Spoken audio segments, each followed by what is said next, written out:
Chapter 389. Congratulations to Smoke Demon for becoming the first leader of this book. I'm so grateful. Thank you for your support, Demon Bro.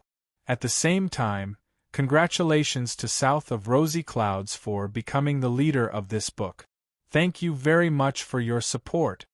The 1st Brigade, as the vanguard, arrived at the battlefield and saw that they had already taken the gate. The commander of the 1st Brigade made a quick decision and ordered the entire army to charge. Charge! The general who was still fighting at the gate saw that the enemy had reinforcements and panicked. He yelled, "Defend the gate! The reinforcements will be here soon. Don't let the enemy get in or our territory will be in danger. Fight to the death!" The remaining guards fought with their lives on the line. Noisy! Lin Yi's face was cold as he patted the horse under him, arriving in front of the general in an instant. He swept his spear towards the enemy's vitals. The general was startled and swung his sword horizontally, striking the spear with a clang, creating sparks. A huge force came from the spear, and the general's arm went numb from the impact. He staggered, almost losing his footing. Even with the support of charge, such a huge force was enough to shock the defending general. He knew very well that he wasn't a match for this little general. In that moment of hesitation, Lin Yi charged forward again. Lin Yi's spear was extremely nimble. He took advantage of the moment when the enemy was stunned to make a feint, then followed up with a shocking stab, piercing the general's chest. The general spat out a mouthful of blood and slowly lowered his head, looking at the spear in disbelief. Lin Yi didn't even flinch. He pulled the spear out and blood spurted out. The general knelt on the ground, dead on the spot, his eyes wide open. A gate general couldn't even last 3 moves against Lin Yi. Good. The guards cheered for their general's strength. The city guards, on the other hand, looked at each other in shock, their morale dropping to a freezing point. Clear the gate as soon as possible. Lin Yi's expression didn't change as he fought the enemy himself. Yes, sir. The city guards finally couldn't take it anymore and were forced to retreat. 10 minutes later, the 1st Brigade arrived at the gate. General, the 1st Brigade is here as reinforcements. The commander bowed to Lin Yi. Lin Yi nodded. Arrange for 1 battalion to guard the gate, the rest follow me. Yes, sir. Lin Yi knew that the enemy's formation was unstable, and they didn't know the details of the battlefield. This was the perfect opportunity. With the arrival of the 1st Brigade as reinforcements, he was confident that he could face an entire division of the enemy. If they waited for the rear army to converge, they would have to fight the enemy in the street. Kill! Like a black tide, the invincible iron cavalry surged into the city through the city gate, heading straight for the Lord's mansion. The shops along the street had already been closed during the battle at the city gate. There wasn't a single pedestrian in the huge street. It was very deserted. The commoners peeked through the slits of the door, watching the cavalry galloping past, their hearts trembling with fear. Another chaotic era. Just as the Imperial Guard Division was halfway there, they bumped into the City Guard Division that was rushing over. The City Guard Division had just come out of the barracks and were preparing to reinforce the city gate. Who would have thought that the enemy would actually break into the city within 20 minutes? When 2 enemies meet on a narrow path, the brave wins. Charge! Lin Yi didn't hesitate at all as he charged down the street. Kill! Kill! Kill! The Imperial Guard Division was filled with killing intent.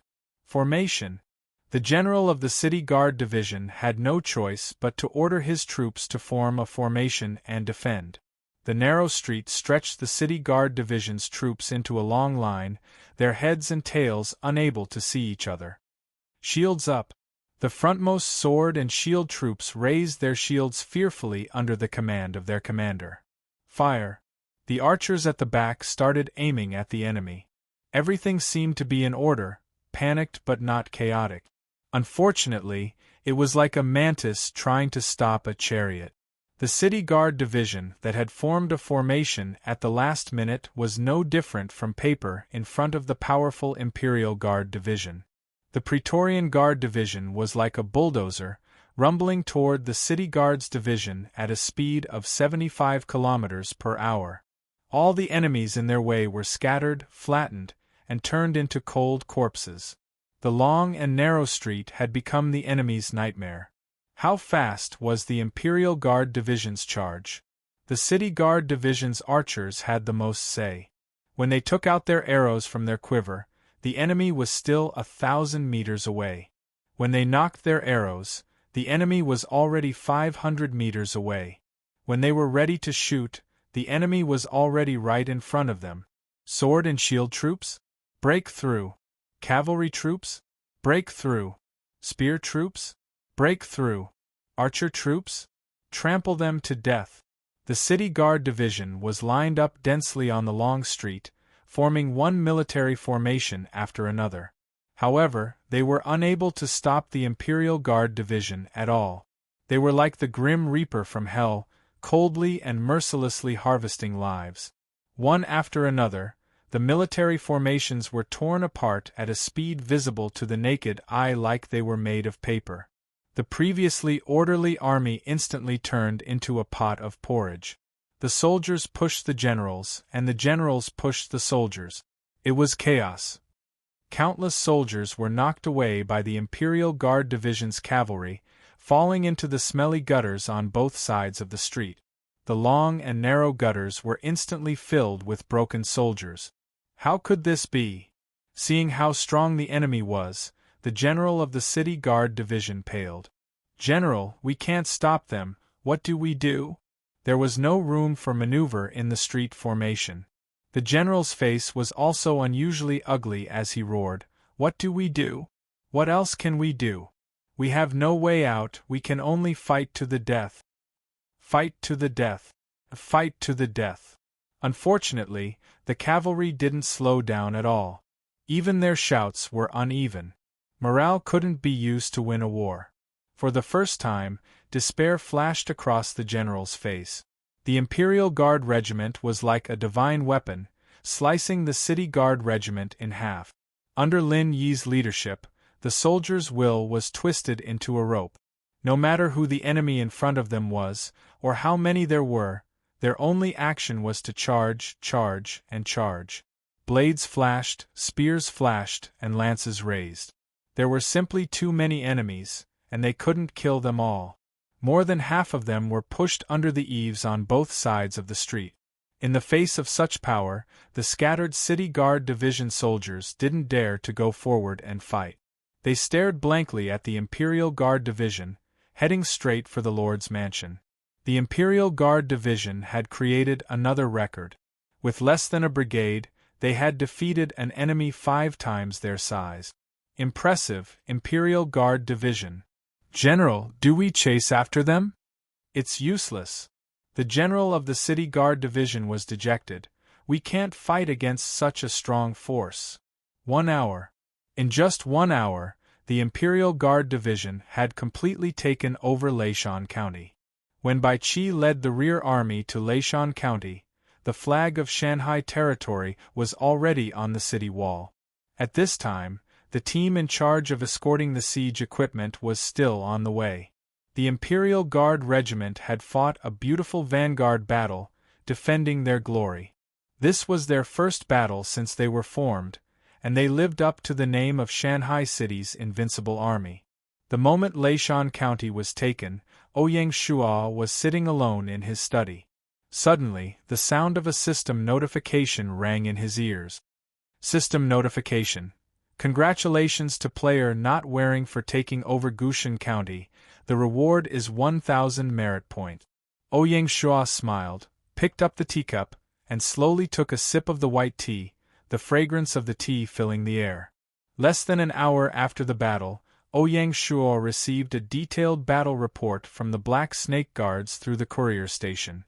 Using the courier station, the Black Snake Guards weaved an efficient communication network. Every unit had a member of the Black Snake Guards accompanying them to pass on the latest battle reports and military orders. Looking at the battle report, Ouyang Shu raised his head, and after a moment of silence, he said, "Come in. Here." His secretary, Lang Bai Nanpu, walked in. Imperial Decree. The Imperial Guard Division has won the first battle and strengthened our military might. I hereby confer the title of Tiger General to show his bravery and merit.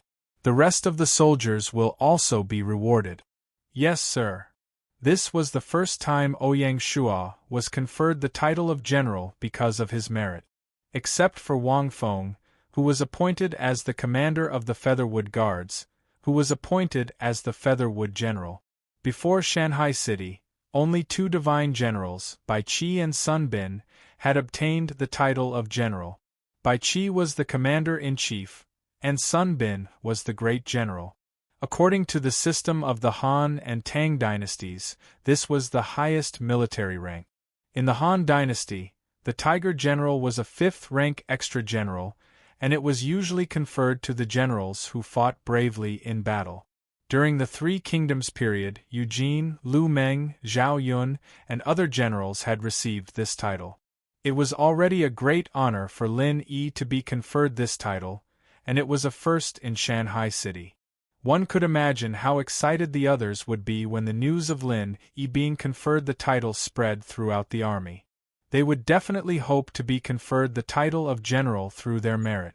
The Thunder Prefecture battlefield was a great opportunity for him. Thus, it could be considered as a healthy competition for the generals in Shanghai City. Only with rewards would there be motivation. In the future, Ouyang Shuo would be conferred the title of general based on his merit. After the title was conferred, the position of general was not fixed. If he made another contribution, he could be promoted. After taking down Leishan County, the Central Army set it as their headquarters. After that, a steady stream of siege weapons and rations were transported from the port to Leishan County. Leishan County was temporarily under military control. The Lord of Leishan County was still in the dark when he was reincarnated in Chuanzhou. Until now, he still didn't know which force had destroyed his territory. After taking down Leishan County, Bai Qi didn't attack immediately to avoid alerting the enemy. The destruction of a territory was just an accident. If more territories were destroyed, even an idiot would be able to guess that something big had happened. Bai Qi waited for the northern and southern armies to get into position. On the 21st, Beihai Bay Fleet's first formation returned to Beihai Port. On the 23rd, Mu Guiying led the northern army to their destination. On the 24th, Fan Lihua led the southern army to their destination. On the 25th, Luo Shixin led the 2nd Division to Leishan County. The Battle of Laizhou had begun. To be continued. Chapter 390. Cliff State Tiger Army Station. It was a dark and windy night. Only sporadic torches were burning in the dark night. In the Mountain Brigade camp, two young sergeants took the opportunity of patrolling to secretly meet up. In Sun Bin's Mountain Brigade, except for the brigade commander and battalion commander, who were selected from the 1st and 2nd Divisions, the rest of the squad leaders and platoon leaders were selected by the Li tribe warriors. The Li tribe warriors were very wild. The selection of the leader was naturally based on strength. The one with the bigger fist would be the platoon leader. The one with the biggest fist would be the platoon leader. Both of them were dressed as platoon officers. Their status in the army was not low, so it was obvious that they were extraordinary. Young Chief, we have found out that the 1st Division has left by ship. We don't know where they are going. The one who spoke was a thin-faced young man. There was a long scar on his face, which should have been left by a wild beast. When he spoke, the scar on his face twitched, looking a little ferocious. Great, this is a heaven-sent opportunity. If Ouyang Shuo was present, he would definitely recognize that this young chief was the sergeant who had offended him before. This person was called Shanzhu, and he was known as the first warrior in the Li tribe. Shanzhu also had a powerful background. He was the young chief of the largest tribe among the Li tribe's tribes. The leader of this tribe had always been respected as the leader of the Li tribe. From this, it could be seen just how valuable the young clan leader's status was. Even the leaders of ordinary tribes had to salute when they saw Shanju. Shanju was able to win the title of First Warrior not because of his young chief identity, but because of his actual achievements. When Shanju was 8 years old, he began to hunt in the mountains. The first time he hunted, he killed a 300-kilogram wild boar. At that time it caused a sensation, and this was just the beginning of Shanju's glory. After that, every time Shanju went hunting, he could kill the most ferocious beasts. Tigers, leopards, jackals, and wolves all became his prey. Even the most powerful black bear could not escape bad luck. Because of his bravery, Shanju became the leader of the tribe's hunting team at the age of 10. At the age of 15, he became the leader of the hunting team. His reputation spread far and wide, and he was officially designated as the only candidate for the next chief of the tribe. At this moment, the mountain pillar's target had changed to even stronger desolate beasts. Shanju was born with great strength, and after a long period of hunting, he had developed a set of killing technique. Against the ferocious desolate beasts, he did not show any weakness. Other than hunting, Shanju killed without blinking an eye. Although the Li tribe was of the same origin, they often fought over hunting ground. It was rumored that every Li clan warrior had to cut off an enemy's head to complete the coming-of-age ceremony. Otherwise, they wouldn't be acknowledged by the clan at all. From this, it could be seen how tragic the battles between the tribes were. Shanju, on the other hand, achieved the first clear when he was 10 years old, breaking the record for being the youngest player to do so. From then on, the name of the mountain pillar resounded throughout the forest, causing the enemies to tremble in fear. In order to eliminate future troubles and prevent Shanju, the wolf cub, from growing up, the nearby tribes had sent people to assassinate Shanju several times, but to no avail. Instead, they had lost a lot of men. By the time Shanju turned 15, no one dared to confront him head-on. After Shanju took over the hunting team, the hunting grounds of the tribe got bigger and bigger every year. The arrival of the tiger troop in Cliff State was another turning point in Shanju's life. Seeing that the tribes were being beaten back by the tiger troop, Shanju, as the young chief, decided to step forward. Once, when he was assisting a Li clan tribe to fight against the tiger troop, he saw that they were about to lose and his companions wanted to take Shanju away, but he had an idea and took the opportunity to sneak into the captives to spy on the enemy. Such an action could be said to be bold. Shanju was lucky that Sun Bin was going to build a mountain brigade. The strong Shanju was naturally selected and was elected as the team leader. He was doing very well in the army. Shanju was also a thoughtful person.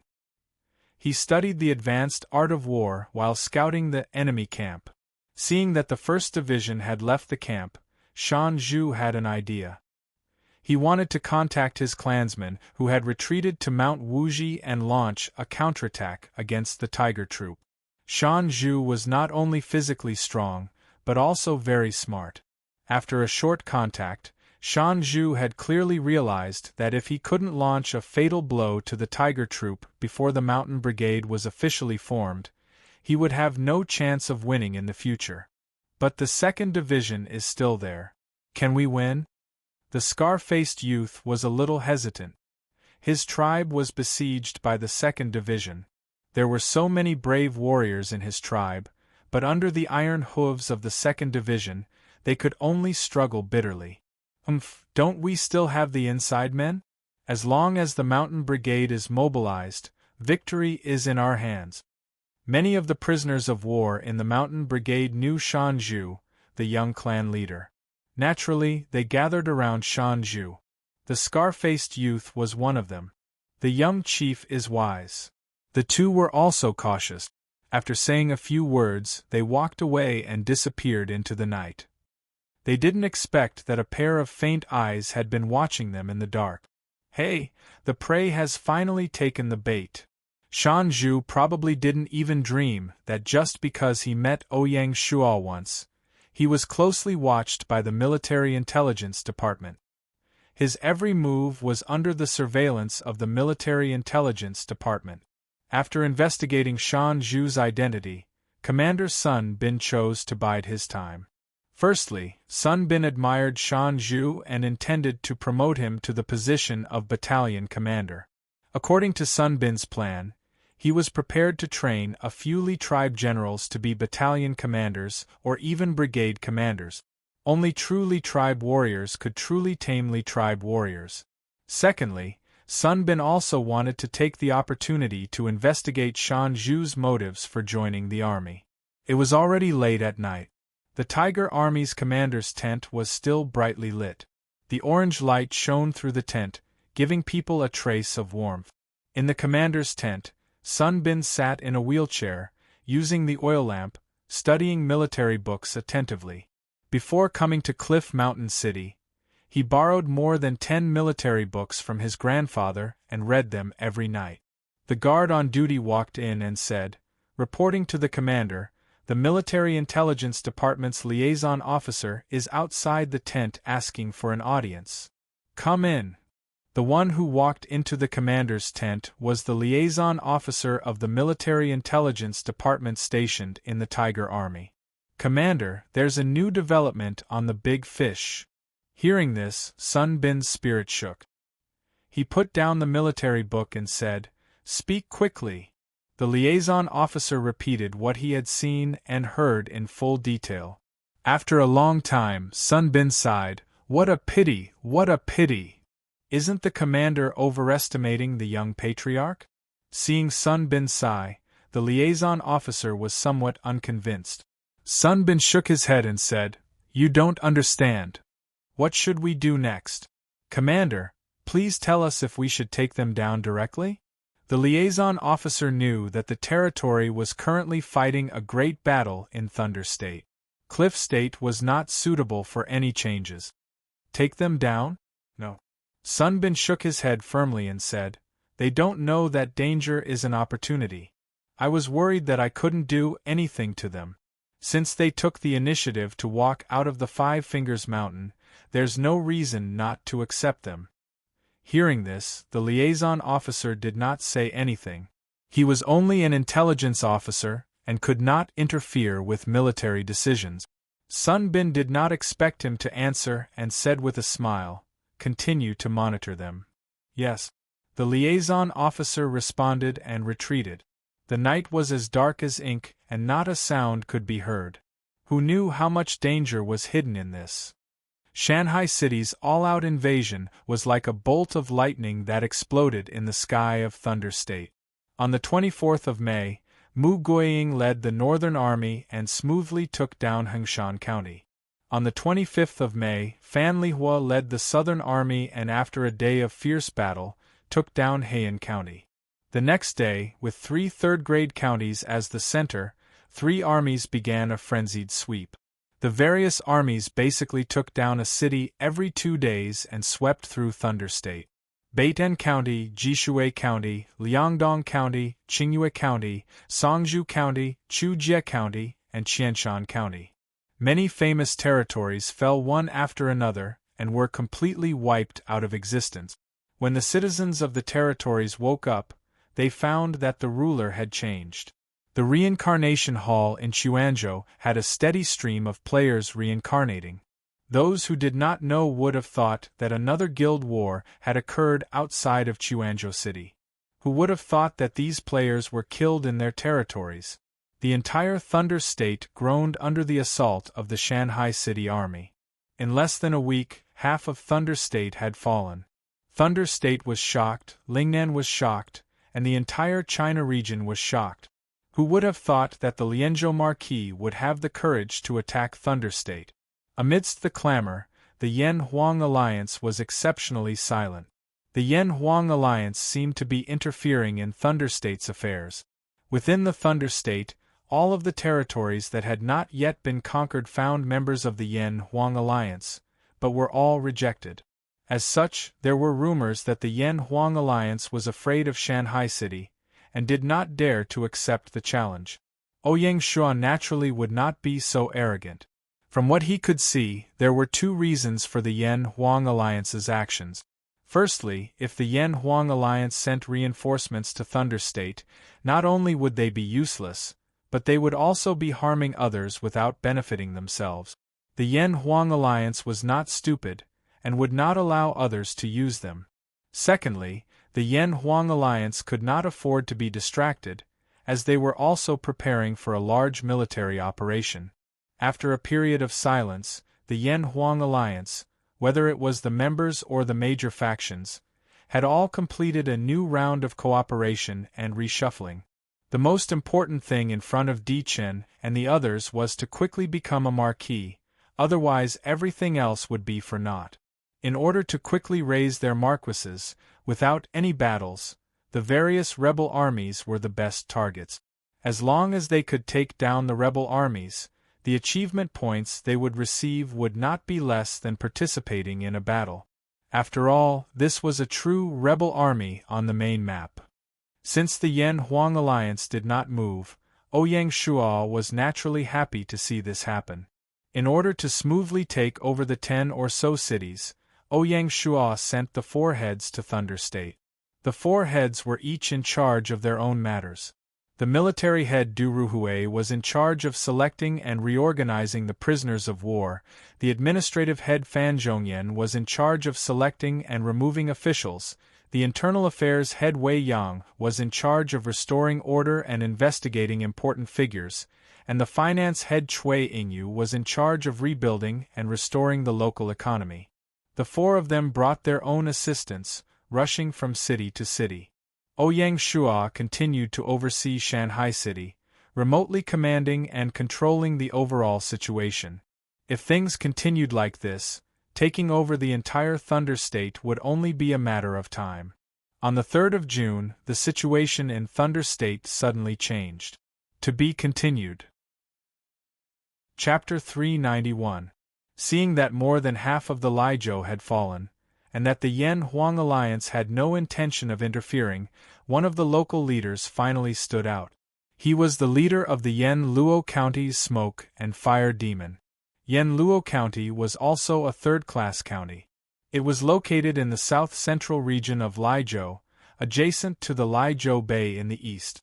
Yan-Luo County had been spared because of its geographical location compared to the other 3 third-class counties that had already fallen into the enemy's hands. Lord's Mansion, Meeting Hall. As the host, Smoke and Flame Freak sat in the seat of honor. On the left side of the hall sat 5 lords. Their territories were located in the south-central part of Thunder State. One of them, in his 20s, looked a little anxious, and he broke the table. Broken Table's territory was called Tanmu County. According to the speed of the Southern Army's attack, Tanmu County would be surrounded in less than 2 days. Hence, the Broken Table was one of the lords who responded the most actively in this gathering of lords. There were only 2 people sitting on the right side of the hall, but both of them had powerful backgrounds. The one at the head of the table was an old man with a round face and a wide forehead. He was Bao Shuya, the most important civil official under Smoke and Fire's command.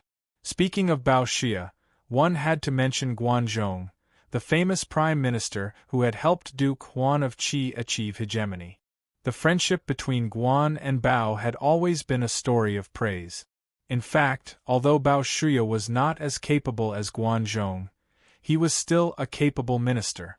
The reason why he wasn't famous was because Guanzhong's brilliance was too dazzling. Bao Shuya, who lived under Guanzhong's halo, naturally had to keep a low profile. Name, Bao Shuya, King Level, Dynasty. Spring and Autumn, Qi, a status, County Magistrate of Yanluo County, Occupation, Civil Official Loyalty.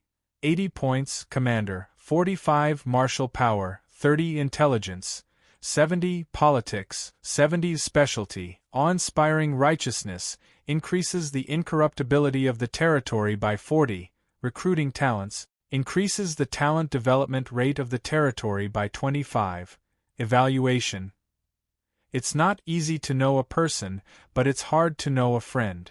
talking about the United States for the first time, taking advantage of the cold season. If Guan Xing is satisfied, Uncle Bao will be at ease. Two strange emotions shine, your name is finished. Sitting next to Bao Shuyu was a middle-aged general, but he was also dressed like a scholar. His expression was grave and stern, his face as sharp as a knife, his eyebrows like swords, and his eyes like stars. This middle-aged general was Chao Yu. When it came to Chao Yu, one had to mention the most famous Chao Yu debate in history. The famous saying, the first spurt of energy, the second decline, and the third exhaustion, came from Chao Yu. Name, Chao Yu, king level, dynasty, spring and autumn, Lu, identity, commander of Yanluo County City Guard Division, profession, advanced general loyalty, 80 points, commander, 75 strength, 45 intelligence, 55 politics, 70 specialty, encourage, increases troop morale by 30%, evaluation, a strategist-type general who can use his wisdom to overcome hardness with gentleness, defeat the strong with the weak, and defeat the strong with the small. Compared to Luo Shixin and the other generals, although Chao Yu was slightly inferior, he was still a rare general. What was even rarer was that Chao Yu was adept at scheming. Defeating the strong with the weak was his forte. Bao Shuyu and Chao Yu, one intellectual and one martial, were the greatest trump cards of Smoke and Fire Demon. Smoke and Fire Demon kept a low profile. Although there were two historical figures in his territory, few people knew about them. At the critical moment, Smoke and Fire Demon revealed his trump card. Seeing these two figures, the 5 lords who had come to discuss the matter felt more confident. There were 1 or 2 historical figures in their territory, but who were they? It was already very lucky to find their names in the history books. Some of them were not even recorded. The most famous one was called Bai Li Shi. He was the son of Bai Li Shi and was also a general. Bai Li Shi was a famous minister who had been exchanged for 5 pieces of black sheepskin. He was a famous virtuous minister who had helped Qin become one of the 5 hegemons of the spring and autumn period. However, it was Bai Li Shi who was famous, not his son, Bai Li Shi. Everyone. Smoke and Fire Demon looked around and said, Shanghai City is coming at us fiercely. At this critical moment, we must work together and unite as one. Only then can we get through this. The lords all nodded in agreement. Brother Demon, if you have any ideas, just say it. We'll listen to you. The Lord of Tanmu County, Broken Table, was the first to express his opinion. Yes, say it. Good. Smoke and Fire Demon slammed the table and said loudly, Since you all trust me, I'll say it directly.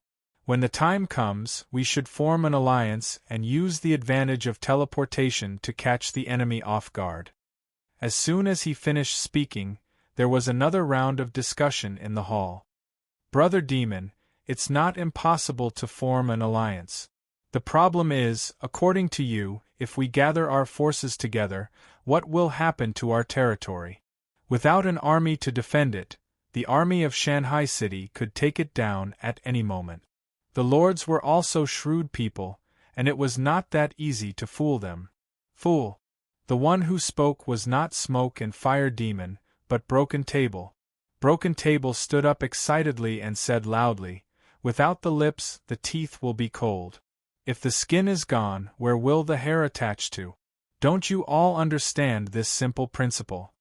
If we can't destroy the enemy's forces, is it useful to defend the cities one by one? He shouted to one of the lords, Is it useful? The lord on the other side was speechless. Let me ask you, with the troops in your hands, are you confident that you can stop the attack of the southern army of Shanghai City? As soon as he finished speaking, the hall fell silent. No one present dared to say that they could stop the army of Shanghai City by themselves. Think about it, it had only been a week, and Shanghai City had already taken over a dozen territories. The bloody report card was enough to make all the lords recognize the cruel reality. Seeing that the lords were deep in thought, Smoke and Fire Demon spoke again. Now that things have come to this, we should all accept the reality. The only thing we can do now is to cut off our means of retreat. Only then will we be able to survive. All right, I agree, one of the lords said. Me too. Agreed. At this point, the alliance was finally formed. The next step was to discuss the specific battle plan, and for this, they needed to invite Chao Yuan. As the commander of Yen Luo County's City Guard Division, Chao Yuan would also be the commander of the alliance, and the specific tactics would naturally be formulated by him. The troops of the 6 territories added up to a total of nearly 40,000 soldiers. The goal of the alliance was to attack the Southern Army. June 2, Tanmu County. Under the leadership of Fan Lihua, the Southern Army finally arrived at the city of Tanmu County. On the city wall stood a few guards, trembling with fear. General, the enemy seems to be a little small. Fan Lihua frowned, also noticing that something was wrong. Forget it, attack directly. Yes. Since the moment they landed, the Southern Army led by Fan Lihua had been advancing like a hurricane, and they had never lost a battle. The successive victories had caused the mentality of the soldiers, including Fan Lihua, to underestimate the enemy. Although there were some small anomalies in Tanmu County, Fan Lihua did not take it to heart. The siege of the city was unusually smooth. In less than an hour, the vanguard occupied the city wall. Fan Lihua frowned again as she rode on her warhorse. Something is wrong. Order the entire army to be on guard, do not slack. Yes. After the army entered the city, there was no one on the street. This was normal. Every time a city was attacked, the people in the city would hide. The clatter of hooves was somewhat ear-piercing in the quiet street. Just after the Southern Army entered the city, something happened. The city gate that had been taken down suddenly opened a secret door. A large number of soldiers rushed out from the hole and closed the city gate again. Not good, it's a trap. Fan Lihua was shocked and shouted. Get into formation, defend. It was too late. A dense number of soldiers suddenly rushed out from the streets. What was even more fatal was that a large number of archers suddenly appeared on the rooftops on both sides of the street. A dense rain of arrows rained down on the army. The Southern Army suffered heavy losses in an instant. General, what do we do? What are you panicking for? Fan Lihua shouted. Although she was a female general, she was extraordinary. Blade and shield soldiers, cover us. Remove the doors of the shops and form a defensive formation. Defend this place to the death. Fan Lihua did not dare to rush into the shops to hide. If the enemy set fire to the shops, they would all be wiped out. Yes, the 1st Division was indeed an elite division. They panicked but did not panic. The blade and shield soldiers formed a formation to block the rain of arrows, while the archers waited for an opportunity to counterattack. The strong bows and crossbows once again showed their might. Although the enemy was on the higher ground, they still fought to a draw. The archers on the rooftops were continuously shot to death. Their corpses rolled down. The crisis on the higher ground was gradually alleviated. The rest of the soldiers brazenly rushed to the shops on both sides of the street and removed the door plank. Coincidentally, there was a grain store on the side of the street that was stocked with food. The soldiers moved bags of food onto the street and formed a simple defensive structure. Relying on the defensive structure, the 1st Division miraculously managed to hold on. Chao Yao stood on an arrow tower at the city gate and looked at the Southern Army in the distance. He sighed. They are indeed an elite division. Under such circumstances, they are able to respond without any mistake. In a situation where the difference in military strength was not obvious, Chao Yao did not dare to order an all-out attack. Otherwise, it would be hard to tell who would win. The battle was in a stalemate just like that. Everyone knew that this was only temporary. Fan Lihua stood behind the door planks and shook her head in frustration. She could not be blamed for being careless. She did not expect that in just a few days, the enemy would actually form a regional alliance.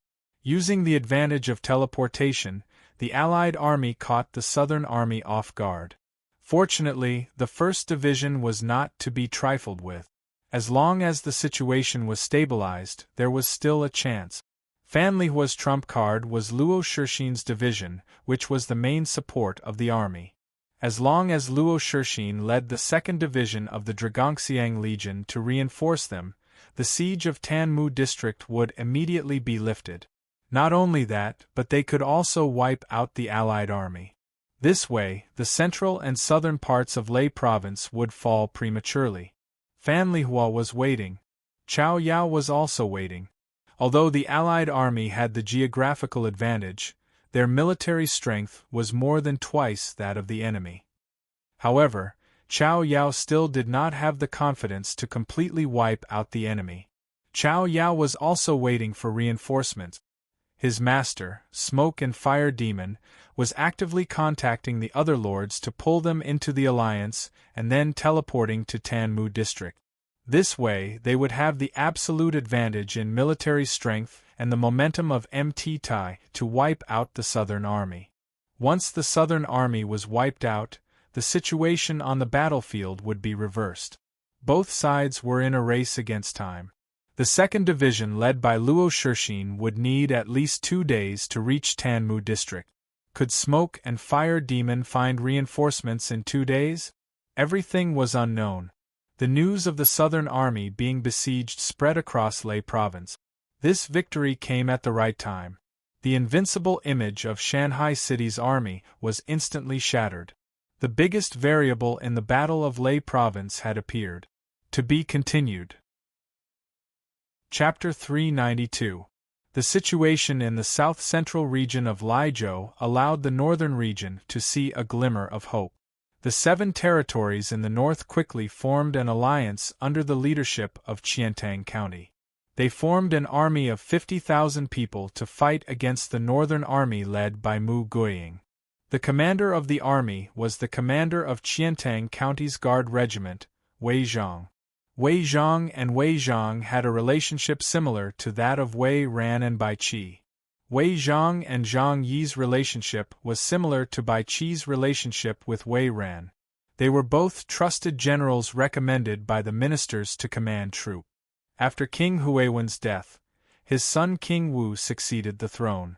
Zhang Yi lost favor and was banished. Wei Zhang was also banished to the state of Wei. After that, there were no records of him. It was undeniable that Wei Zhang was also a general. Name: Wei Zhang, King level, Dynasty, Warring States, Qin, Identity, Commander of Qiantang County's Guard Regiment, Occupation, High General, Loyalty, 80 Commander, 75 Martial Power, 85 Intelligence, 55 Politics, 45 Specialty, Strive, increases movement speed by 15%, Evaluation: Wei Zhang, a fierce general, birth and death years unknown. In 312 BC, with the help of Qi Liji, he defeated the Chu army at Danyang, captured Chu Liao, beheaded 80,000 people, and seized the land of Hanzhong. Under Wei Zhang's leadership, the allied army fiercely suppressed the northern army's offensive momentum. The situation in Laizhou fell into a stalemate.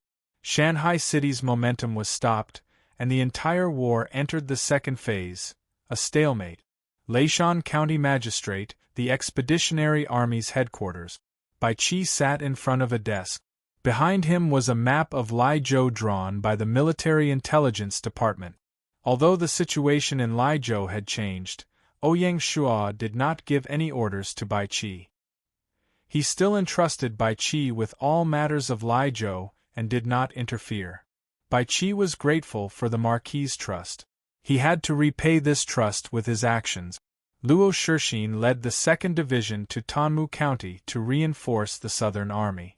The only army that Bai Qi could mobilize was the Imperial Guard Regiment.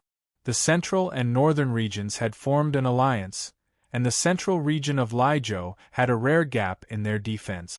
The Imperial Guard Regiment was still advancing, attacking cities and capturing territory. Men! Here! Transmit my order. The 1st Brigade of the Imperial Guard Division is to divert and attack Yen, Luo County. 1st Formation of the North Sea Bay Fleet, detour to Liuzhou Bay and coordinate with the 1st Brigade to attack Yen Luo County. Yes, sir. Bai Qi was about to launch a decapitation operation. Once Yen Luo County was surrounded, the Southern Alliance Army would suffer a setback. Bai Qi wanted to know whether the Lord of Yen Luo County would protect the Allied army or his territory. As for the war in the north, Bai Qi was not worried about it. The two sides were only in a stalemate. With Mu Guiying's talent, she would not repeat the mistakes of the Southern Army. On the surface, the situation in the Thunder Province seemed to be disadvantageous to the army of Shanghai City, but in reality, it was already nearing the end. As long as they took down the two allied armies, the entire Thunder Province would fall in just 10 days. Now, it all depended on who was more brilliant. At the same time that the Thunder Continent was changing, the Cliff Continent, thousands of kilometers away, was also in a state of turmoil. June 3rd morning. The salty and humid sea monsoon wind stirred up bursts of thick fog. At the edge of the Five Fingers Mountain, early birds chirped in the trees, their voices pleasant to the ears. Suddenly, the tranquility in the forest was broken. A rumbling sound came from deep within the mountains. Not long after, a red wave broke through the shackles of the forest and surged out. Upon closer inspection, they were actually Li tribe warriors. Every warrior wore red leather armor, held a spear or hunting knife, and carried a hunting bow and arrows on their back. The warriors' faces were also painted with various mysterious patterns using unknown dyes. This was a battle for revenge.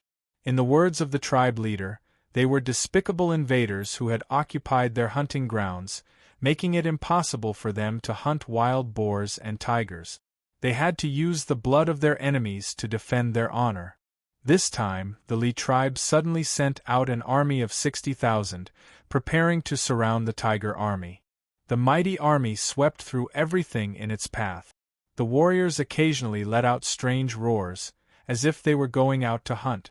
Just as the Li tribe army walked out of the forest, a signal flare immediately rose into the sky and exploded. As if it had received an order, a signal flare rose into the sky every 2 to 3 kilometers. Looking from the sky, the continuous rising signal flare formed a long line, extending from the edge of the Five Fingers Mountain to the camp of the Tiger Army, which took less than 15 minutes. At this time, the Li tribe army was still hundreds of kilometers away from their destination. The commander's tent of the Tiger Army. General, the fish has taken the bait. It was Dai Qin, the commander of the 2nd Division of the Tiger Army, who walked into the tent. Sun Bin's face was calm, and his eyes did not move away from the book. He said lightly, "Follow the plan." Yes. Dai Qin turned and left. In the camp of the Mountain Brigade, routine drills were being carried out. In the team, several sergeants were obviously absent-minded, including Shan Zhu, the young patriarch of the Li tribe. Shan Zhu had already contacted the tribe through secret channels. Today was the agreed date for the attack. The camp of the Mountain Brigade was specially built by the army, and there were wooden walls around it for easy inspection. A burst of hooves suddenly sounded outside the camp. Dai Qin rode a warhorse and walked at the front of the team, followed by the soldiers of the personal guard camp. "General!" The 2 brigade marshals of the Mountain Brigade hurried over and saluted. They looked puzzled, not knowing what was going on. Due to the high level of secrecy, the 2 brigade marshals did not know Sun Bin's arrangement. "Gather the troops." Dai Qin did not explain anything and directly gave the military order. "Yes." The 2 brigade marshals turned and left. "Gather! Gather!" There was a commotion in the Mountain Brigade. Many of the soldiers were connected to Shan Zhu and knew that today was the day of the uprising. At this time, any abnormality would touch the sensitive nerves of the soldiers. The soldiers turned and looked at Shan Zhu, intentionally or unintentionally. Shan Zhu's heart trembled, and a bad premonition came to his mind. He was still calm and took the lead to gather. Seeing this, the other soldiers also gathered. No matter how slow the 2 brigade marshals were, they could smell a trace of uneasiness in the air, and their expressions became solemn. "General, the mountain brigade is assembled." Dai Qin nodded on his warhorse and said, "Order the soldiers to put down their weapons." The standard weapon of the mountain brigade was the Tang saber. Since it was training, they would naturally carry the Tang saber with them to practice their saber skills. The brigade marshal's heart trembled, but he did not ask or say anything. He turned around and gave the order. "Everyone, put down your weapons and enter the warehouse." Wow! The troops became noisy again, and the uneasy atmosphere began to spread rapidly.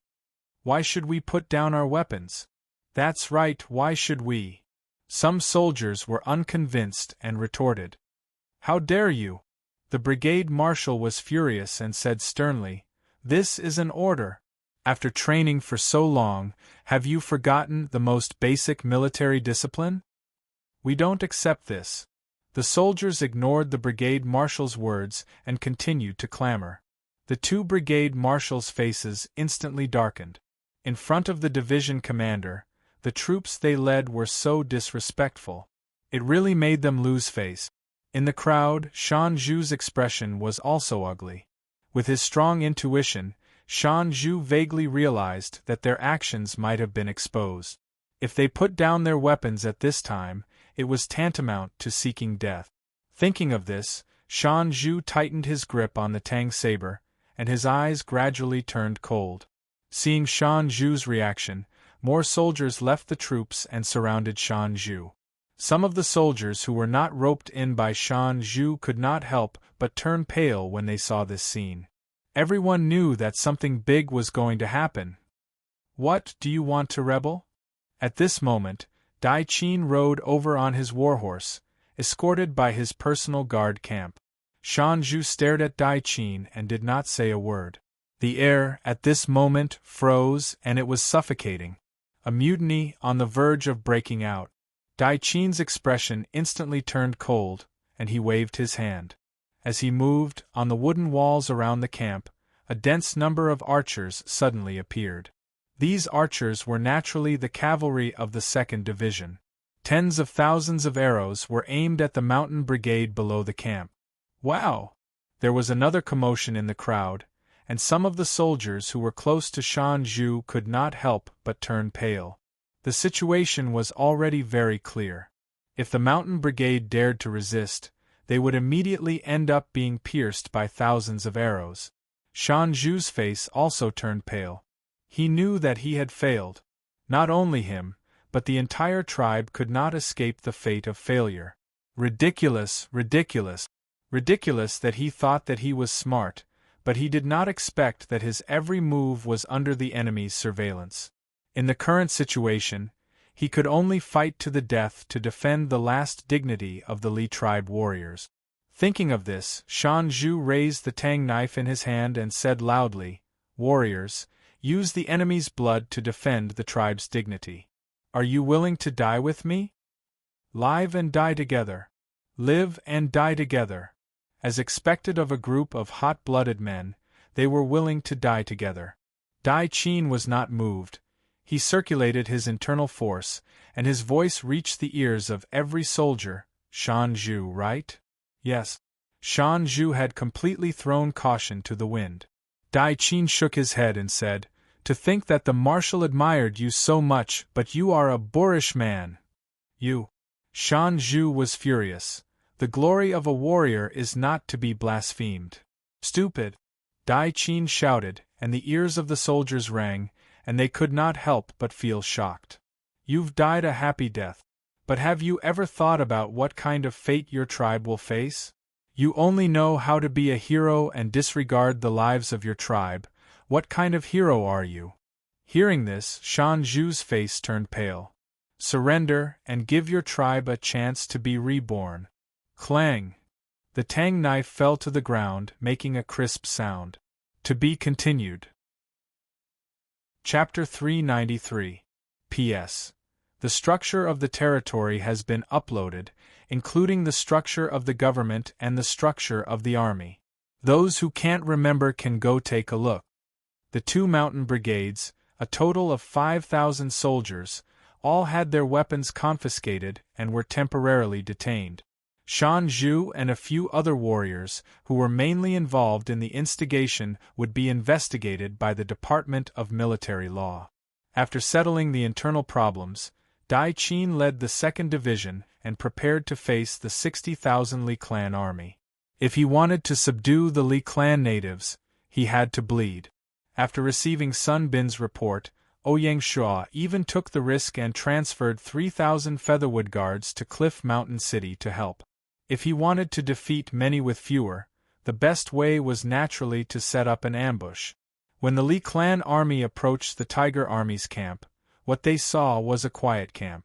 The commander of the army was Shan Zhu's father, Shan Hu. Great leader, it seems to be an empty camp? The one who asked the question was a young warrior called Eagle. His martial strength was only below Shan Zhu's. Could it be that the enemy has already escaped? It's also possible that this is the enemy's trap. The Han people are too cunning. Then what should we do? Everyone was talking at once, bewildered and uncertain, not knowing what to do. The scene in front of them was completely different from what they had imagined. Shan Hu frowned and said, "Eagle, bring a team in to take a look." "Yes, sir." Eagle was also full of courage. He brought 100 men and snuck into the camp just like that. "Be careful of a trap." Mountain Tiger was worried and reminded him from behind. "Don't worry, great leader." Eagle and his party carefully walked into the camp. As far as the eye could see, the camp was empty. Bags of rice were scattered everywhere in the open space. Some of the bags were broken, and the white rice was scattered all over the ground. In addition, there were some dried meat, soybeans, and other supplies. "Captain?"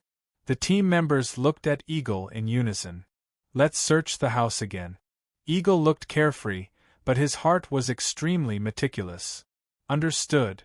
Once again, the team members were on high alert as they searched the houses one by one. 10 minutes later, all the team members returned. "Reporting to Captain, there's no one here." "No! No one." The reports received were all empty houses. This group of cowards must have escaped." Eagle chuckled and waved his hand, saying, "Let's go back and report to the great leader." "Yes." Shan Hu led his troops and waited outside the camp. He did not hear any sounds of fighting, and he looked a little nervous. "I wonder how that brat, Eagle, is doing inside. He hasn't come out yet." At this moment, Mountain Eagle led his team and ran out. "Great leader! How is it?" "It's just an empty camp. Food and meat are all over the place. It's probably because we left in a hurry." "Have you done a thorough search?" Shan Hu was still worried. "I've searched the entire place, but there's no one in the house."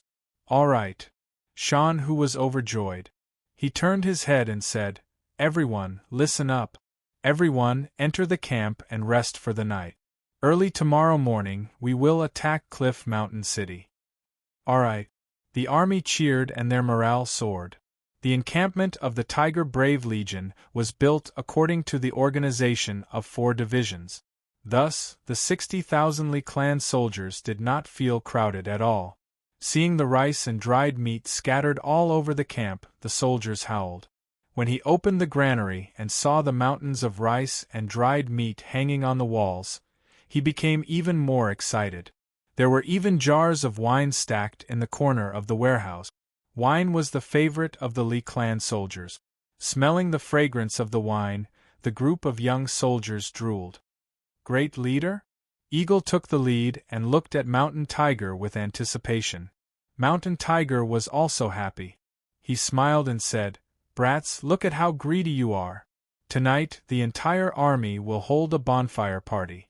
There will be enough wine and meat." "All right." The soldiers jumped in joy. Some of the quick-witted ones had already walked out of the warehouse and spread the news. Instantly, the entire camp was in an uproar. Mountain Tiger retracted his smile and pulled Eagle to the side. He secretly instructed, "Check to see if the food has been poisoned. The Han people's hearts are very vicious. Don't fall for it." "Understood." That night, the camp was bustling with noise and excitement. The soldiers sang and danced, ate big pieces of meat, and drank big mouthfuls of wine. They were extremely carefree. It was not until late at night that the soldiers returned to their respective tents under the captain's scolding. The entire camp gradually quietened down. Mountain Tiger was still worried. He arranged for the troops to take turns on duty to prevent the enemy from attacking the camp. Without a doubt, Mountain Tiger's worries were unnecessary. For the entire night, there wasn't even a shadow of a ghost. It wasn't until midnight that Shan Hu returned to his tent.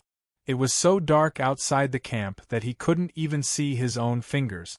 If he dared to attack the camp in such a night, he would be asking for trouble. The huge camp slowly quieted down, leaving only the sounds of insects chirping. Strangely, the camp became lively again in the second half of the night. One by one, the soldiers crawled out of the tent in search of a toilet.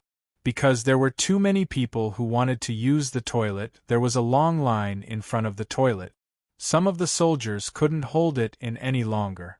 They randomly found an empty space, took off their pants, and settled it on the spot. For a time, the entire camp became filled with a stench. As time passed, more and more soldiers let out cries of "ouch" and "ouch."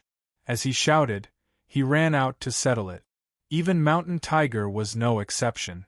"Damn Han people, they're too cunning!"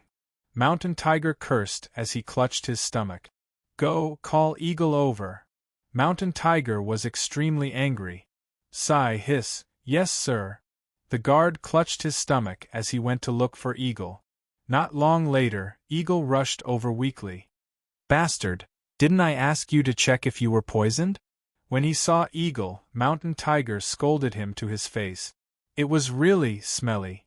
The entire camp was filled with this smell. Poochie, Poochie sounds rose and fell one after another.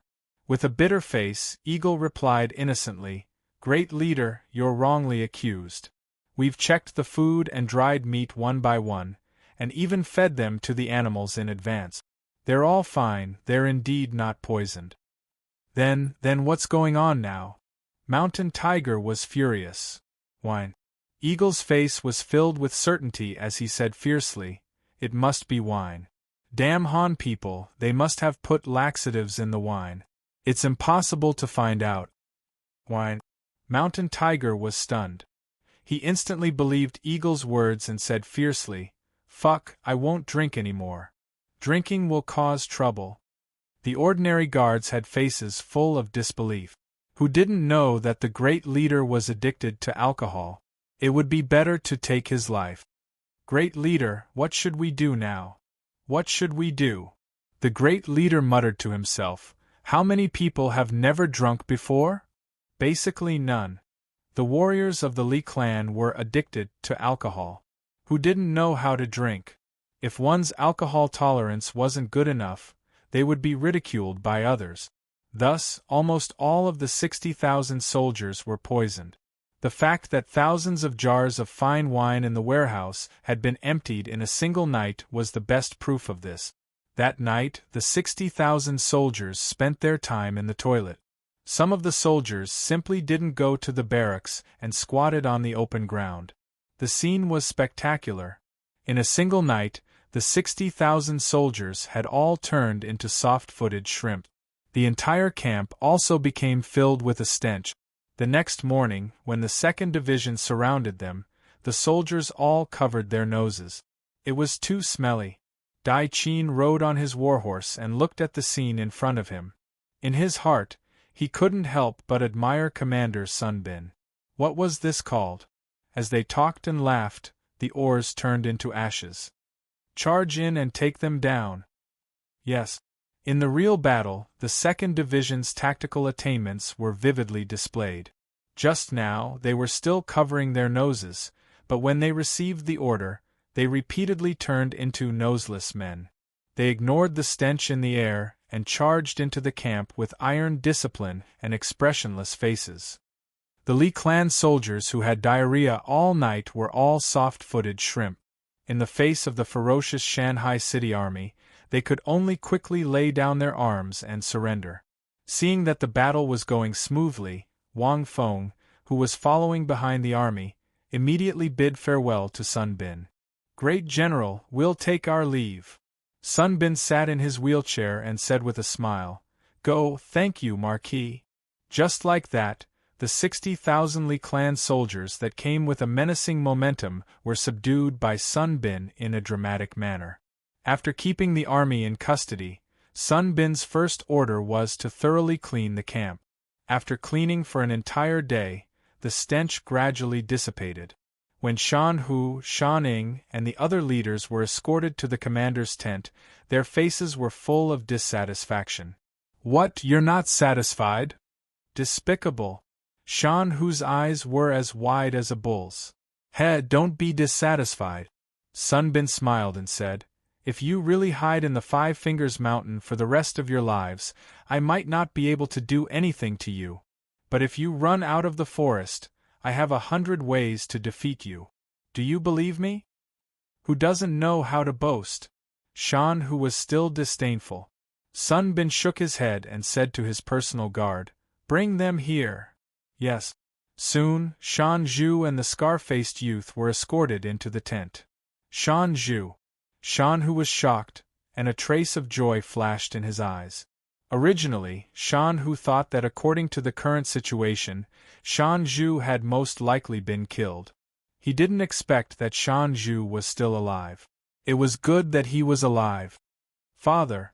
Shan Zhu's face was full of shame and his voice was low. Father and son were both prisoners, it was really unreasonable. "How about it? Do you still have the confidence to defeat us?" Sun Bin asked.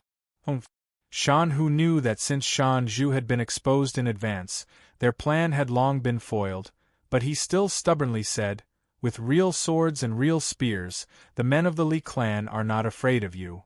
Unexpectedly, Sun Bin nodded and said, "That I believe." Shan Hu was taken aback. The young man in the wheelchair before him was really strange. On the battlefield, it doesn't matter what methods are used, only the results.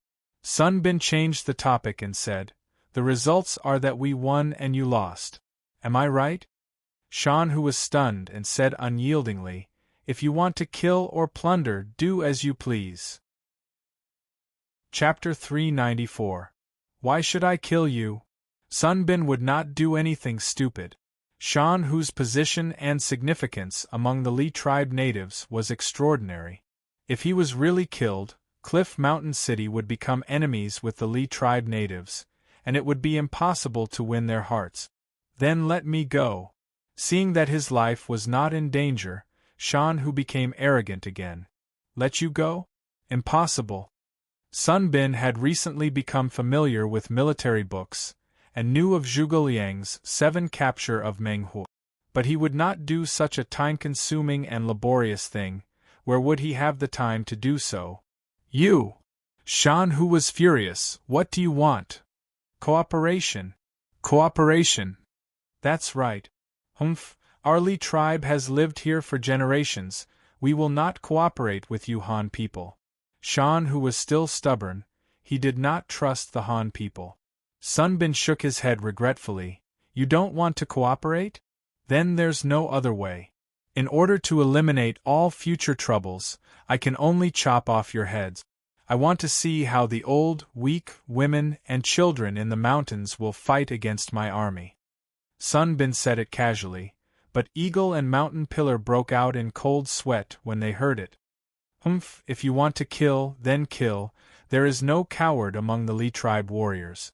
Shan Hu was really stubborn. He did not turn back even after hitting the southern wall. "Good, you have blood." Sun Bin nodded. His face suddenly became cold. He shouted loudly, "Guards! Here!" 4 guards walked in with a murderous look. "Drag them away and behead them in public." "Yes." The guards dragged Shan Hu and the other 2 out for interrogation. Shan Hu was immediately dumbfounded. This young general was beaming with joy a moment ago, and the next moment he was cold and murderous. This change in attitude was unexpected. Damn Han people, they were too cunning. A trace of regret flashed in Shan Hu's heart. but it was impossible for him to lower his head and admit his mistake. Wait. The one who spoke was Shan Hu's son, Shan Zhu. Seeing that the situation was not right, Shan Zhu finally regained his senses. If he did not speak, not only him and his son, but the entire Li tribe would suffer. Compared to Shan Hu, Shan Zhu was much more open-minded as a young man. Especially after living in the military camp for a period of time, Shan Zhu deeply realized how wonderful the world outside the mountains was. In the past, when he was holed up in the tribe, he was like a frog in a well. During the days when he was detained, Shan Zhu kept reflecting on the fate of the tribe. What should he do? Was it really a mistake to walk out of the mountains? Putting everything else aside, just the advanced art of war of the Han is enough to make Shan Zhu infatuated. He, who had seen the vast world, did not want to drag the entire tribe into the abyss because of stubbornly sticking to tradition. Speak. Sun Bin waved his hand to stop the guard. He merely wanted to scare Shan Hu and the others. How could he really execute them? An army of 60,000. He, Sun Bin, was no cold-blooded butcher. Shan Zhu turned to look at his father and said, "Father, I think we should listen to their conditions first. It won't be too late to make a decision after that." Shan Zhu spoke very tactfully. He naturally had to take into account his father's face. He knew how much his father cared about face. Shan Hu snorted, tacitly agreeing to Shan Zhu's suggestion. Shan Zhu blushed with shame. He looked at Sun Bin again and asked, "What kind of cooperation?" Shan Zhu's feelings towards Sun Bin were extremely complicated. There was hostility, but also admiration. Especially after listening to Dai Qin, who seemed to be highly regarded by Sun Bin, the feeling in his heart became even more complicated. "I don't have the authority to decide the specific cooperation. I have to discuss it with the Marquis personally."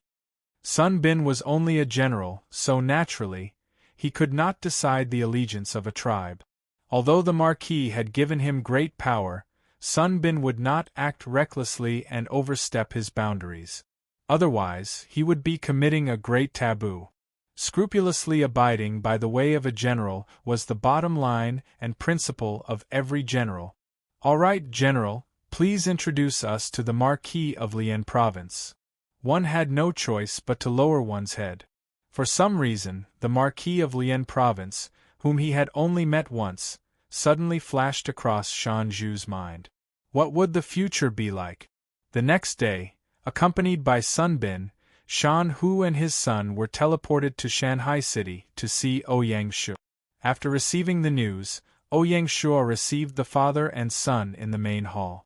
As they were still captives, Shan Hu and his son were still tied up when they entered the main hall. When Ouyang Shu saw this, he said, "They are guests from afar. Men, untie their rope." "Yes." The Marquis. Sun Bin was a little worried. He knew how powerful Shan Zhu was. Once the ropes were untied, it would be troublesome if Shan Zhu suddenly attacked. "It's fine." Ouyang Shu smiled, full of confidence. Shan Zhu might be strong, but with Ouyang Shua's current strength, he had nothing to fear. Not to mention that there were guards outside the main hall that could enter at any time to provide reinforcements. The guards received the order and untied the ropes on Shan Hu and his son. When the guards left, Shan Zhu really did have a thought in that instant. If he could capture the Marquis of Lian Province, then all the danger would be resolved. It wouldn't be a problem for them to retreat from the Cliff Province. However, when he saw the Marquis of Lian Province sitting on the main seat, unmoving like a mountain, Shan Zhu's heart trembled. He felt that the Marquis of Lian Province was unfathomable. In the end, he gave up on the thought. Seeing that Shan Zhu didn't attack, Sun Bin let out a sigh of relief. Ouyang Shu didn't mind it at all. He smiled and said, "Give them a seat." Shan Hu and his son obediently sat on the right side. Sitting across from him was Sun Bin. The 4 division heads of the Marquis' mansion were currently in the Thunder Province and couldn't make it to the meeting. When Shan Hu and his son entered the main hall, they felt that the Marquis of Lien Province was extraordinary. After fighting with wild beasts for a long time in the forest, they had trained their intuition to be as sharp as wild beasts. Based on their intuition, they could feel that the Marquis of Lien Province was faintly emitting a domineering and murderous aura. Facing the Marquis of Lien Province was like facing the king of the forest. They were completely suppressed. Along with the awakening of Ouyang Shua's consciousness, the murderous aura from his previous life as an Azura had slowly affected Ouyang Shua's temperament. This murderous aura was suppressed by the inner canon of the Yellow Emperor. On the other hand, the demonic god bloodline in Ouyang Shua's body was stimulated by the murderous aura. If Ouyang Shua wasn't careful, the murderous aura would leak out. With their momentum being completely suppressed, the confidence and trump cards of the two were imperceptibly weakened. What they had to face was a king that couldn't be offended. Before the meeting, Ouyang Shua didn't talk about the Li tribe. Instead, he first introduced the mountain barbarian tribe and the prairie tribe living in Lien Province and elaborated on the equality policy of the various tribes in the territory. Shan Zhu and Shan who sucked in a mouthful of cold air. Not to mention the prairie tribe, the mountain barbarian tribe was a barbarian tribe that was comparable to the Li tribe. The Marquis of Lien Province could subdue the mountain barbarian tribe, which was truly the demeanor of a king. If they could really go down the mountain and live like the Marquis said, it might not be a bad thing. Shan Zhu was even more delighted inwardly. He felt that his choice was correct. Seeing that the two were bewildered, Ouyang Shua added, "If you still have doubts, you can stay in Lien Province for a period of time and investigate the place to see if I'm exaggerating or not. It won't be too late to discuss after you've seen it." Shan Zhu and Shan who looked at each other before they stepped forward and said, "We trust the Marquis." "Good. Straightforward." Ouyang Shua laughed heartily. Sun Bin, who was sitting on the side, couldn't help but sigh in admiration when he saw the Marquis subduing the two in a few moves. After the discussion, more than 20 Li tribes would move to Cliff Mountain City, ending their primitive hunting life and turning to farming. They would establish settlements in the western suburbs of Cliff Mountain City, with the tribes as units. According to the territory policy, each tribe would receive free land, farming tools, and a month's supply of food and other supplies from Cliff Mountain City. The remaining food could also be borrowed from the granary of Cliff Mountain City. At the same time, in order to take care of some hunters who were unwilling to farm, Cliff Mountain City would also build its first subsidiary territory at the foot of the Five Fingers Mountain, Ningyuan Town. In the future, Ningyuan Town would also be the outpost for adventurous players to enter the Five Fingers Mountain. Cliff Mountain City was still too far from the Five Fingers Mountain, so it was inconvenient to go back and forth. It could be foreseen that Ningyuan Town would flourish in the future. Of course, Ouyang Shua wouldn't take in all the 60,000 soldiers who had surrendered.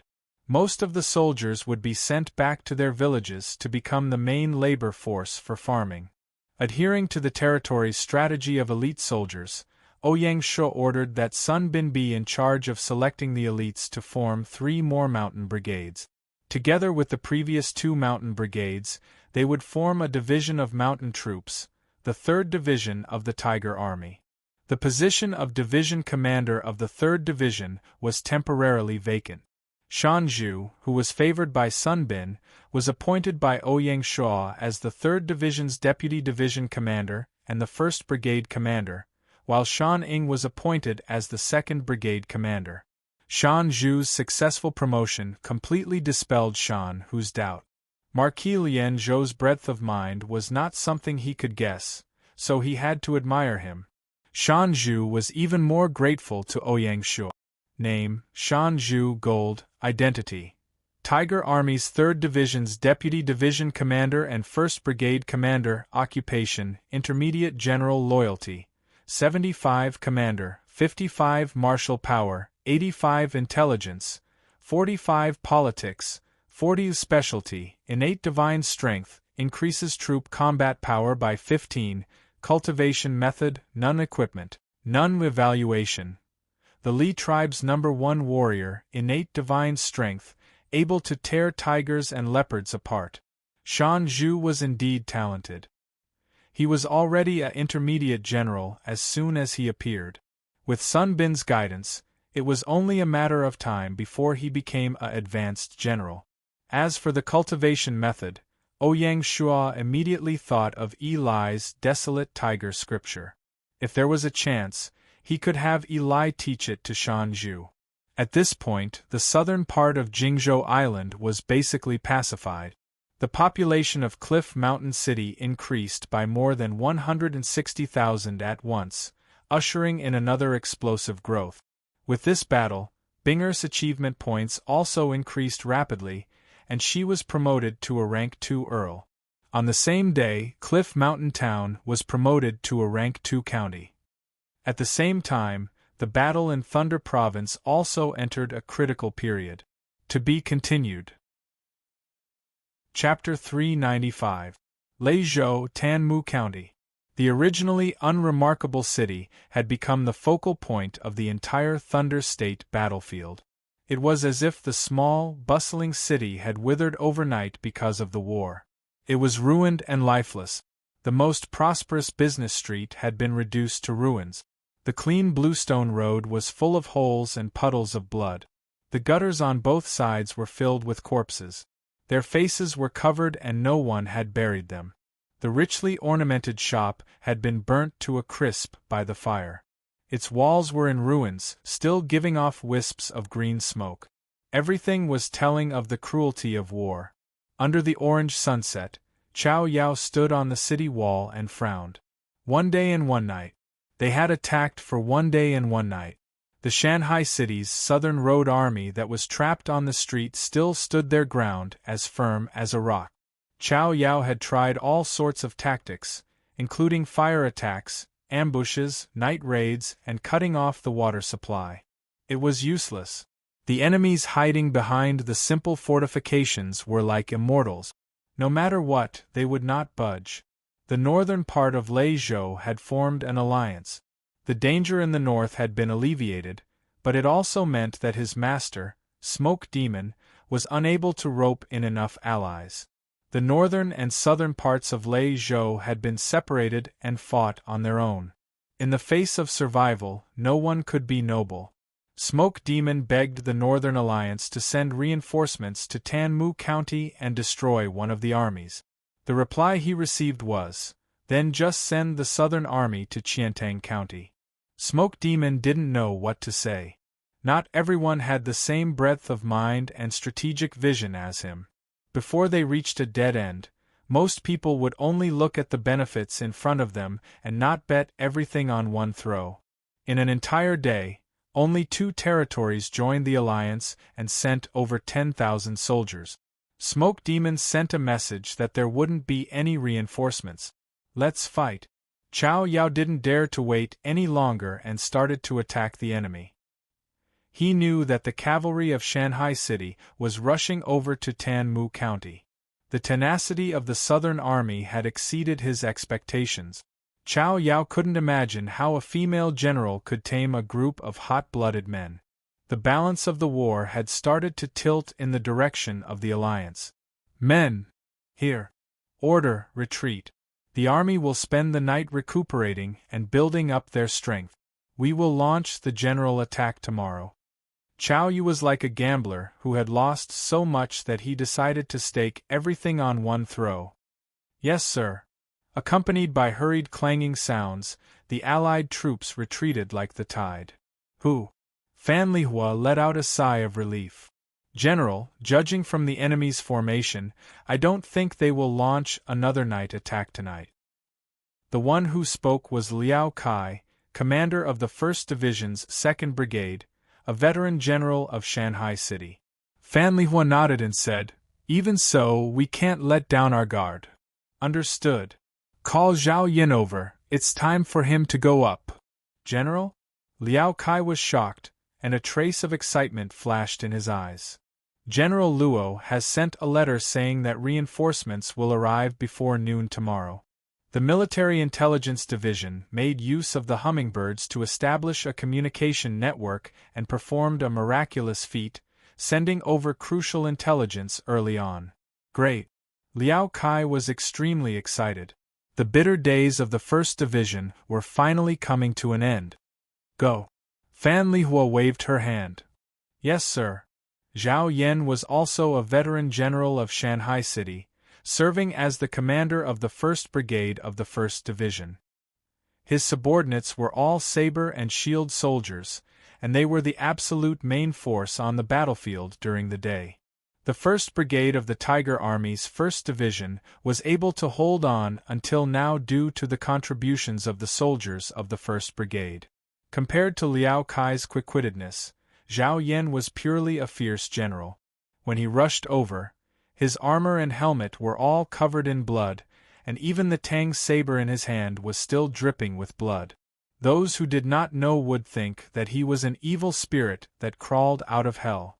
The soldiers around him did not have a trace of fear, but instead looked at him with awe and worship.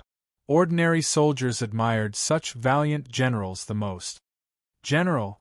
Zhao Yan grinned and saluted. Fan Lihua nodded, unmoved by Zhao Yan's attire. Although she was a woman, she was not inferior to men, and she had also been through mountains of knives and seas of fire. This kind of posture could not shake Fan Lihua's mind at all. It had to be said that just this kind of willpower was enough to suppress the men of the 1st Division. Even Zhao Yan did not dare to be presumptuous in front of Fan Lihua. Go and reorganize, choose 500 elites, and act according to the plan at night, no mistakes. Zhao Yan's eyes lit up and he said loudly, Understood, I promise to complete the mission. Remember, this trip concerns the success or failure of the entire war, no mistakes can be made. Fan Lihua solemnly reminded him again. General, rest assured, if there is any mistake, Zhao Yan will bring his head to see me. Fan Lihua nodded, waved her hand and said, Go and prepare. Yes, sir. Zhao Yan bowed once more and strode away with his head held high.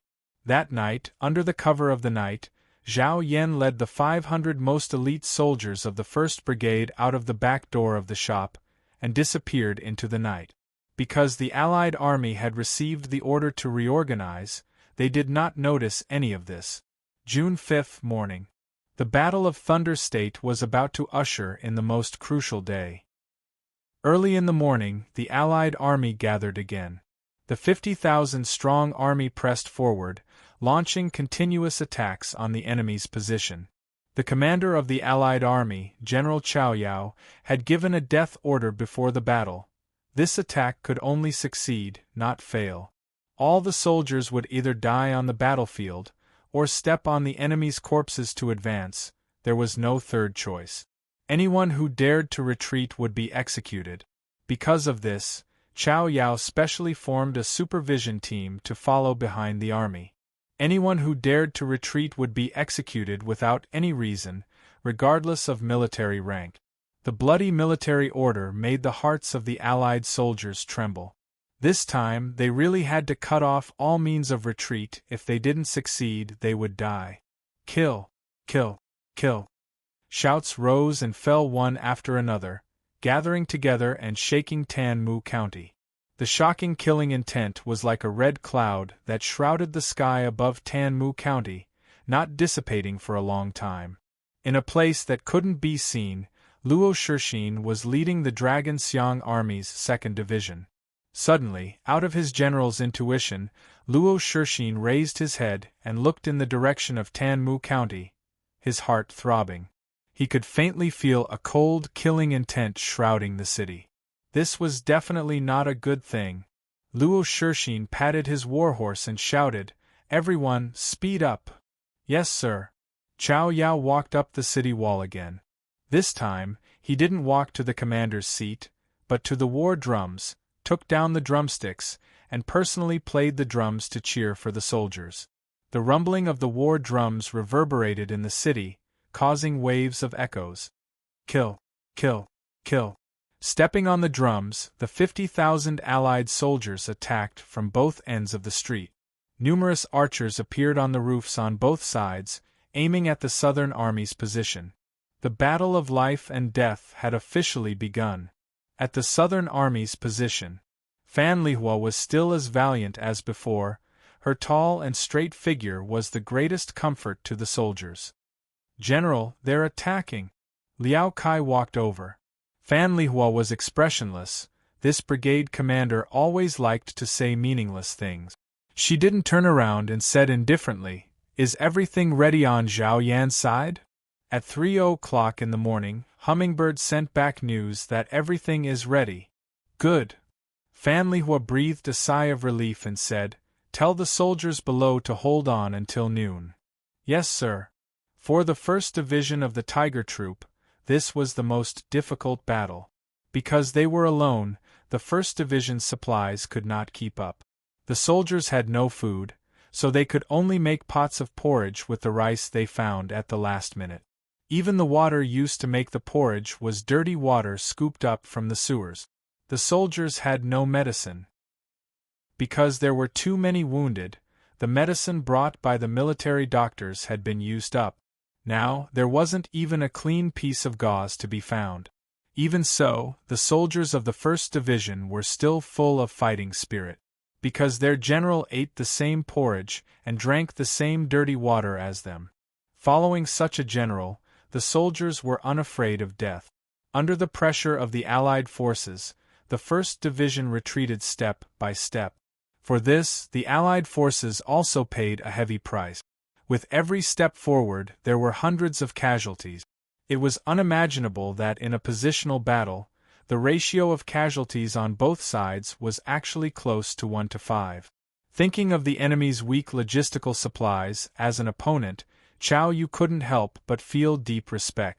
This was a group of hot-blooded men worthy of respect, a true elite division. Although there were heavy casualties, Chao Yu's expression became more and more relaxed. The balance of the war tilted in favor of the Allied forces again. As long as they could annihilate the enemy, any price was worth it. Chao Yu played the war drums and continued to cheer for the entire army. The rumbling of the war drums was the loudest bugle call.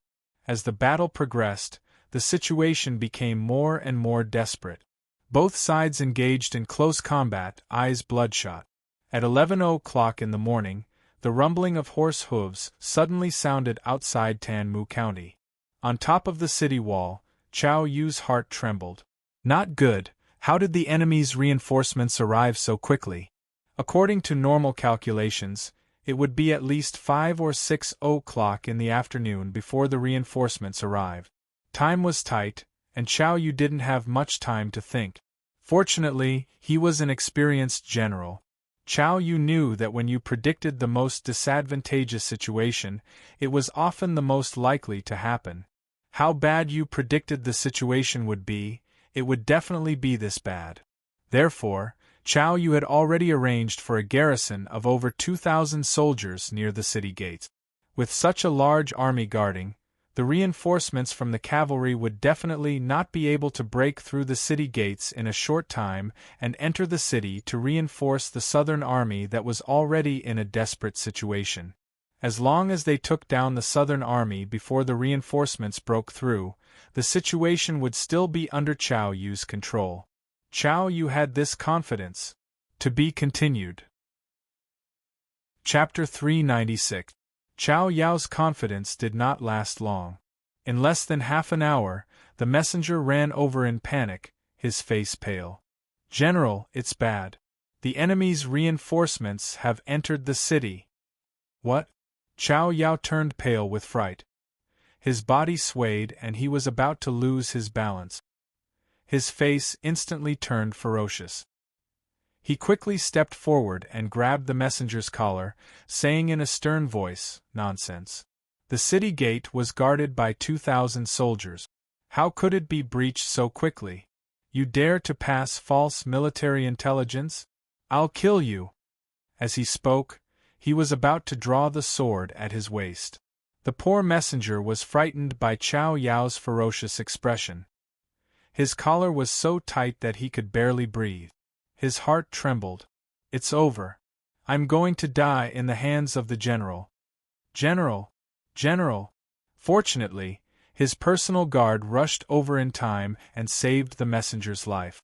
Chow Yao was startled and finally regained his composure. He tried his best to maintain his calm and asked in a slightly trembling voice, "Speak. How was the city gate breached?" The messenger hurriedly sucked in 2 breaths. Only then did his face turn red. He glanced at Chow Yu with lingering fear in his heart and said carefully, "The enemy has already set up an ambush at the city gate and caught the guards unprepared." With both sides working together, the city gate was breached very quickly. The ones who ambushed the guards at the city gate were the 500 elites led by Zhao Yan. Last night, Zhao Yan had led his troops and sneaked into the residences near the city gate. When the army led by Luo Shixin arrived, they immediately rushed out and defeated the 2,000 city gate guards. Ambush? With Chow Yao's intelligence, he immediately figured out the cause and effect of the matter. I was too careless. Chow Yao did not expect that the enemy would actually ambush an ambush in such a hopeless situation. He, Chow Yao, had lost this battle. He had been utterly defeated. The huge sense of defeat caused Chow Yao to be dazed. "General, what should we do now? What should we do?" Chow Yao muttered to himself. After a long time, he squeezed out a few words with difficulty: "Surrender." Chow Yao did not want his soldiers to lose their lives in vain. There was no longer any meaning in continuing to fight. There was a moment of silence on the city tower. The feeling of falling from heaven to hell was definitely not pleasant. A moment ago, they were still in sight of victory. The next moment they were about to become prisoners. "Surrender." Chow Yu repeated his words, but his tone was much firmer. "My lord, Chow Yao has failed you." A hint of death flashed in Chow Yu's eyes. When the rumbling sound of horse hooves rang out on the commercial street, it was simply a nightmare for the Allied troops who were attacking fiercely. The murderous steel cavalry charged from behind at high speed, immediately causing people to be thrown off their horses. In an instant, the Allied forces suffered heavy losses. Fortunately, this nightmare ended as quickly as it came. In less than 10 minutes, a white flag of surrender was hung on top of the city wall. The Allied soldiers hurriedly threw away the weapons in their hands as if they had seen a ghost, for fear of being mistakenly killed by this group of demons. Compared to the miserable state of the Allied forces, the Southern Army was in a state of celebration. They did it. Under the fierce attack of 50,000 soldiers, they managed to hold on until reinforcements arrived. The 1st Division of the Tiger Brave Corps was worthy of its glory. After the revelry, there was great exhaustion and sleepiness. In order to prevent the enemy from attacking at night, the soldiers had not had a good sleep for 2 days and 2 nights.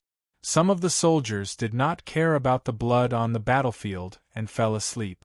The corpses on the battlefield were used as pillows by the soldiers. When Luo Shixin arrived with his troops, he saw such a strange scene. As the Allied forces surrendered, the Battle of Tanmu County ended with Shanghai City's victory. Fan Lihua stood on the ruined battlefield, but there was not a trace of the joy of a victor on her face. This victory was really not easy to come by. In this battle, the 1st Division of the Tiger Brave Corps had lost more than 3,000 soldiers, including a brigade commander and 6 battalion commanders. If the wounded were included, the casualty rate was close to a third. This was the first time a brigade commander had died since Shanghai City was formed. The loss could not be said to be small. The brigade commander who died was the brigade commander of the cavalry brigade of the 1st Division, Li Mingliang. Li Mingliang was also a veteran of Shanghai City. Since the days of Shanghai Village, he had been valued by Ouyang Shua and was promoted all the way from squad leader to battalion commander and finally to brigade commander. Unexpectedly, he fell on the battlefield of Tanmu County forever. The atmosphere on the battlefield was somewhat oppressive. Seeing this, Luo Shixin led his troops and took the initiative to take care of the prisoners of war. In the end, only about 30,000 of the Allied forces survived. Some of the soldiers were seriously injured and had to be retired. At the end of the battle, there were no less than 1,000 people who were executed by the supervising troops. This battle was really tragic. Fan Lihua was also a strong female general. After a brief moment of sadness, she recovered, taking care of the prisoners of war, treating the wounded, and cleaning up the battlefield. Other than that, there was also the completion of the occupation of Tanmu County, the restoration of order, the implementation of military control, and so on. The work after the battle was really complicated and fragmented. The Lord of Tanmu County abandoned the city and fled when Luo Shixin's troops entered the city. The most important person to take care of the prisoners of war was naturally Chao Yu. When she was free, Fan Lihua specially went to see Chao Yu. On the city gate tower, Chao Yu was about to commit suicide to atone for his crimes but was stopped by his personal guards. When Fan Lihua received the news, she immediately sent people to take care of Chao Yu alone to prevent him from committing suicide. It wasn't easy to capture a general. If she let him commit suicide, Fan Lihua didn't know how she would face the Marquis. When the battle report of Tanmu County reached the hands of the various lords, the south-central region of Thunder Province was completely silent. Everyone knew that the south-central region of Thunder Province was completely finished. There was no chance for them to turn the tables. Some of the lords didn't wait for the army of Shanghai City to attack. They directly took the wealth of their territory, abandoned their people, and directly teleported to Royal City. The entire south-central region of Thunder Province was instantly plunged into chaos. Some bandits in the wilderness even took the opportunity to wreak havoc, burning, killing, and looting. Thunder Province urgently needed a leader to restore order. That afternoon, the 1st Brigade of the Imperial Guard Division arrived outside Yen Luo County. The Lord of Yen Luo County, Smoke Demon, had already received the news of the Allied forces' defeat. Different from the other lords who abandoned the city and fled, Smoke Demon's actions were a bit strange. He directly hung a white flag on the city gate, indicating that he was willing to surrender. When the 1st Brigade saw this, they were a bit hesitant, afraid that it was a trap. The lesson of the Southern Army was still vivid in their minds. The culprit was the Yen Luo County. Smoke Demon stood on the city gate. When he saw that the 1st Brigade did not move forward, he made another shocking move. He simply took Bao Shuya with him, held the Lord's seal, and left the city to surrender. Seeing this, the 1st Brigade was relieved. After entering the city, they smoothly took over the Lord's mansion. Strangely, Smoke Demon did not leave. Instead, he moved to a house next to the Lord's mansion. Along with him was his important subordinate, Bao Shuya. The brigade commander of the 1st Brigade did not make a decision on his own. After occupying Yen Luo County, he reported the battle report in detail to the headquarters and waited for further instructions from the headquarters. This wait lasted for more than half a month.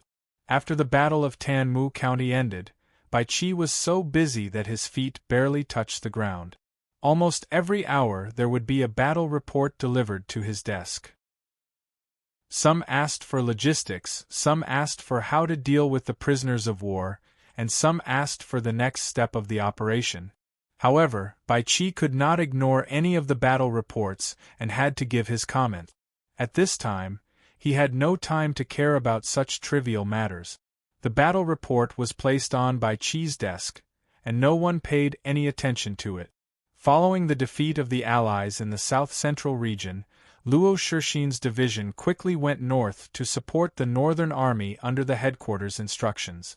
As for the south-central region of Thunder Province, Fan Lihua's division was left to clean up.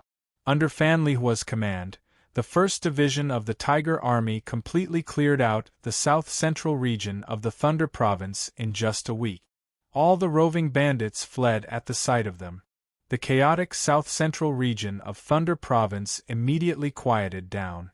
The officials who had followed behind the 1st Division to take over the city complained to their superiors, saying that with the speed of the siege, even if they had doppelgangers, they would not be able to keep up. The 4 division chiefs had no time to pay attention to their subordinates' complaint. They were even busier than their subordinate, investigating the gentry, appointing officials, reorganizing the prisoners of war, appeasing the people. Fan Zhongyan and the others were so busy that they did not even have time to eat alone. They could only eat while listening to their subordinates' reports and making timely instructions. Fan Zhongyan was busy, but Du Ruhui was scared witless. The 1st Division of the Tiger Legion was busy clearing out their territory. There were 60 to 70,000 prisoners of war in the south-central region of Thunder Province, but there was less than a brigade of regular soldiers guarding them. Thinking about this, Du Ruhui could not sleep well. Her subordinates were so busy in Thunder Province that smoke was coming out of their head. As the Lord, Ouyang Shua was still sitting leisurely in Shanghai City. He did not have any intention of moving at all. As Luo Shixin's division headed north, there were no more twists and turns in the northern region of Thunder Province.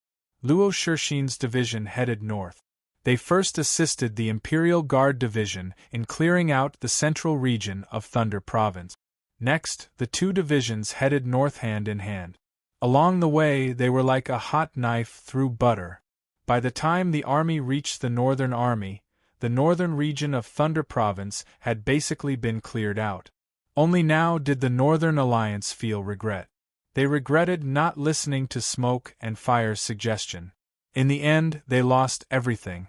The defeat of the Allied forces in Tanmu County was like the first card in a domino.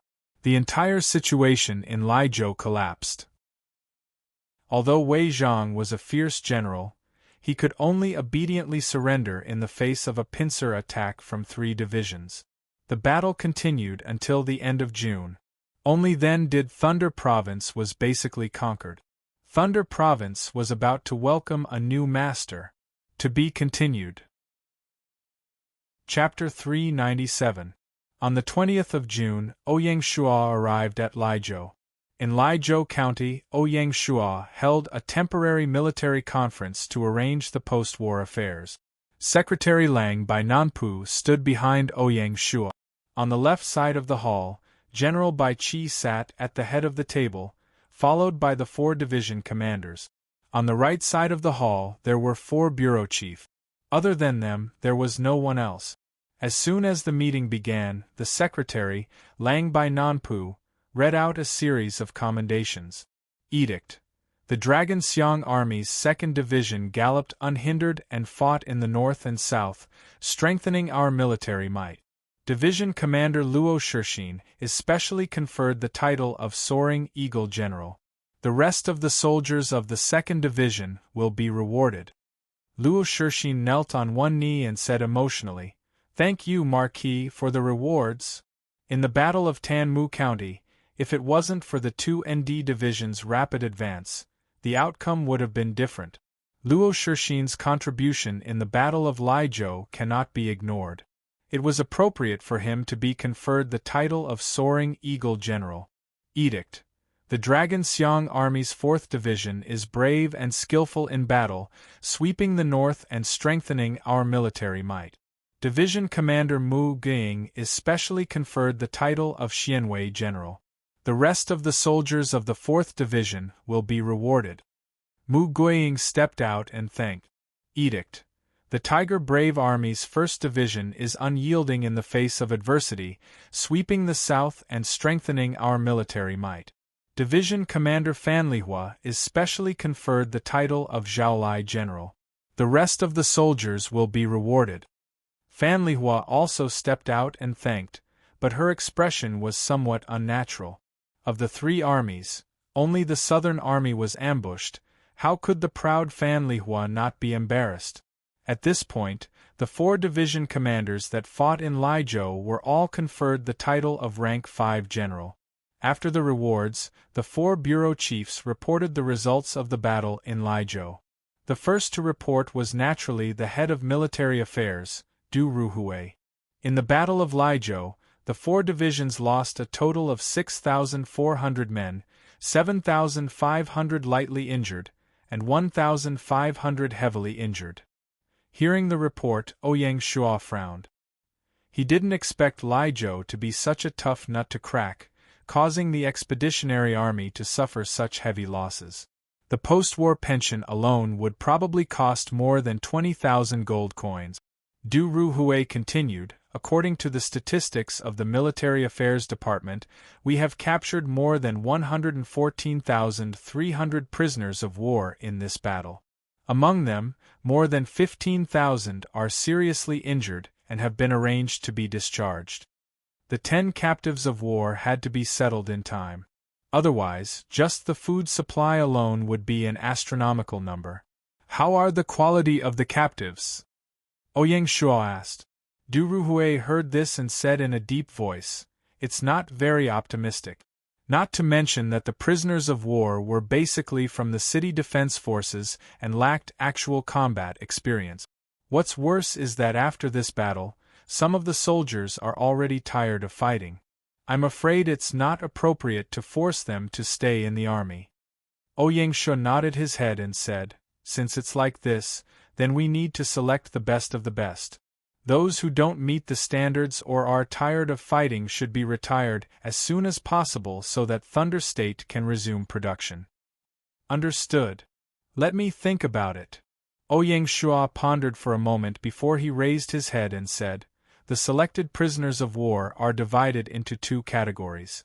The first is the city defense forces and the second is the field army." Here, Ouyang Shuo turned to look at Fan Zhongyan and said, "Thunder State will be established as Thunder State County. 5 prefectures will be set up around 5 third-class counties: Thunder Mountain Prefecture, Hengshan Prefecture, Kamsi Prefecture, Qiantang Prefecture, and Yanluo Prefecture. The remaining 22 counties will be divided into the 5 prefectures according to their geographical location." Fan Zhongyan nodded his head solemnly. This was really troublesome. 1 county governor, 5 prefectural magistrates, and 22 county magistrates would be appointed in one go. Ouyang Shuo looked at Du Ruhui again and said, "According to the unified organization of Shanghai City, each county will have a city defense battalion, each prefecture will have a city guard brigade, and each county will have a garrison division. In total, the city defense forces alone will have 37,000 people. As for the field army, 2 divisions will be organized. 1 division will be added to the Bright Tiger Legion and given the designation of Bright Tiger Legion 4th Division. The other division will be temporarily named the 1st Independent Division." Du Ruhui nodded. According to the Marquis' arrangement, more than 36,000 people would be dismissed. This batch of disbanded soldiers would be turned into true reserve soldiers. Reducing the expenditure was another source of income. Ouyang Shuo looked at Bai Qi and Du Ruhui and said, "Do you have any recommendations for the 3 division commanders?" In this battle, they had captured a total of 3 historical generals. They were Chao Yan, Wei Zhang, and Bailey Shi, which was just right. The crux of the problem was, first, whether it was appropriate to use a surrendered general as a division commander. Second, which general would be appointed as the division commander. These were all questions that needed to be considered. Among the 3 divisions, the garrison division had the lowest status. In addition, the newly formed Bright Tiger Legion 3rd Division still lacked a division commander. It seemed that there were still not enough generals. All of a sudden, the hall became quiet. This was the first time that Ouyang Shuo consulted the opinions of the division commander candidates in public and did not make an arbitrary decision. Du Ruhui glanced at Bai Qi and said first, reporting to the Marquis, "Regarding the garrison division commander candidates, this humble subject thinks that it is more appropriate to promote one of the brigade commanders." Kuming's words are reasonable. Ouyang Shuo nodded. Indeed, the Thunder State Garrison Division was responsible for guarding Thunder State County. Other than being responsible for the county's defense, they also had a hidden mission, which was to suppress any unstable factors in the county. In this kind of situation, it was not appropriate to use a local general from Thunder State. The division commander of the Thunder State Garrison Division did not seem important, but it was actually very important. Ouyang Shua looked at Bai Qi and said, "The garrison division commander candidate will be chosen from the brigade commanders who performed well in the Battle of Thunder State. Who does the great general think is the most suitable?" As the commander-in-chief of the Battle of Thunder State, Bai Qi naturally had the most say. Hearing this, the other 4 division commanders also looked at Bai Qi nervously. If the recommended brigade commander came from their division, it would naturally be a great honor and affirmation. Bai Qi heard this and thought for a moment before slowly saying, "This general thinks that Zhao Yan of the 1st Brigade of the Bright Tiger Legion 1st Division is a suitable candidate." "Good, then it is Zhao Yan." This time, Ouyang Shua fully trusted Bai Qi's judgment. After deciding on the division commander of the Thunder State Garrison Division, Ouyang Shua had a plan for Chao Yao and the other 2. He said, "Decree. Chao Yao will be the division commander of the Bright Tiger Legion 3rd Division, Bailey Shi will be the division commander of the Bright Tiger Legion 4th Division, Wei Zhang will be the division commander of the Independent 1st Division." Yes. Du Ruhui couldn't help but sigh in admiration at the Marquis's appointment. The 3rd Division was a mountainous division. Although the deputy division commander, Shan Zhu, was brave and fierce, he still lacked some strategy. Having a military-type general, Chao Yao be the division commander of the 3rd Division was undoubtedly a good move. The 2 of them, one civil and one military, were a perfect match. It seemed that the Marquis had high hopes for this young general, Shan Zhu, to specially arrange a good teacher for him. "Marquis, speaking of Chao Yao, this general has something to report." "Speak." After Chao Yao was captured, he tried to commit suicide several times to show his determination. "I'm afraid it won't be a simple matter to persuade Chao Yu to surrender and have him willingly take up his post," Du Ruhui said. "There's such a thing." Ouyang Shua raised his eyebrows. "It seems that Chao Yao's master is an extraordinary person. To be able to obtain such support from his subordinates, he is willing to die for his honor. If I remember correctly, Chao Yao is a general of Yanluo County." "Yes. The lord of Yanluo County is called the evildoer Yanhui. He also has a civil official under him, Bao Shuya. The one who spoke was the head of the administration, Fan Zhongyan. This is interesting. The Thunder Province is indeed a place with crouching tigers and hidden dragons." Ouyang Shua smiled and said, "Among the civil officials captured this time, besides Bao Shuya, are there any others?" "Yes." Fan Zhongyan nodded and said, "Besides Bao Shuya, there are also Zhang Wenzhong and He Shiwen." Ouyang Shua had no impression of these 2 people. This was not surprising. During the Spring and Autumn Warring States period, there were more than 100 famous people. Regarding these 2 people, this humble subject knows a thing or 2. Fan Zhongyan was different from Ouyang Shua. He was well-read and had a deep understanding of history. "Why don't you tell us about them? Let's talk about Zhang Wenzhong first." This person was a minister of the state of Lu during the Spring and Autumn Warring States period. He was the Duke of Lu, Duke Min, Duke Shi, and Duke Wen. Zhang Wenzhong was appointed during a time of crisis. He was open-minded and abolished the customs to facilitate business. He was knowledgeable and did not adhere to common etiquette. He held an important position and was fair in rewards and punishments. He accepted good advice and was not ashamed to ask his subordinate.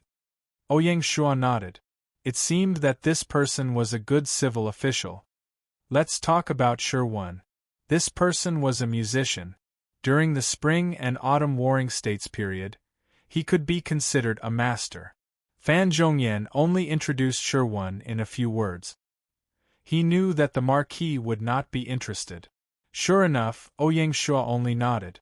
For the territory, a musician could only be assigned to teach in the Southwest Great Hall. For a great lord like Ouyang Shua, it was not worth paying attention to. While Fan Zhongyan was introducing Zhang Wenzhong and Shi Wen, Bai Qi's expression was a bit strange. Hearing Fan Zhongyan mention Yanluo County, Bai Qi remembered the battle report that he had thrown to the corner. Bai Qi's memory was amazing.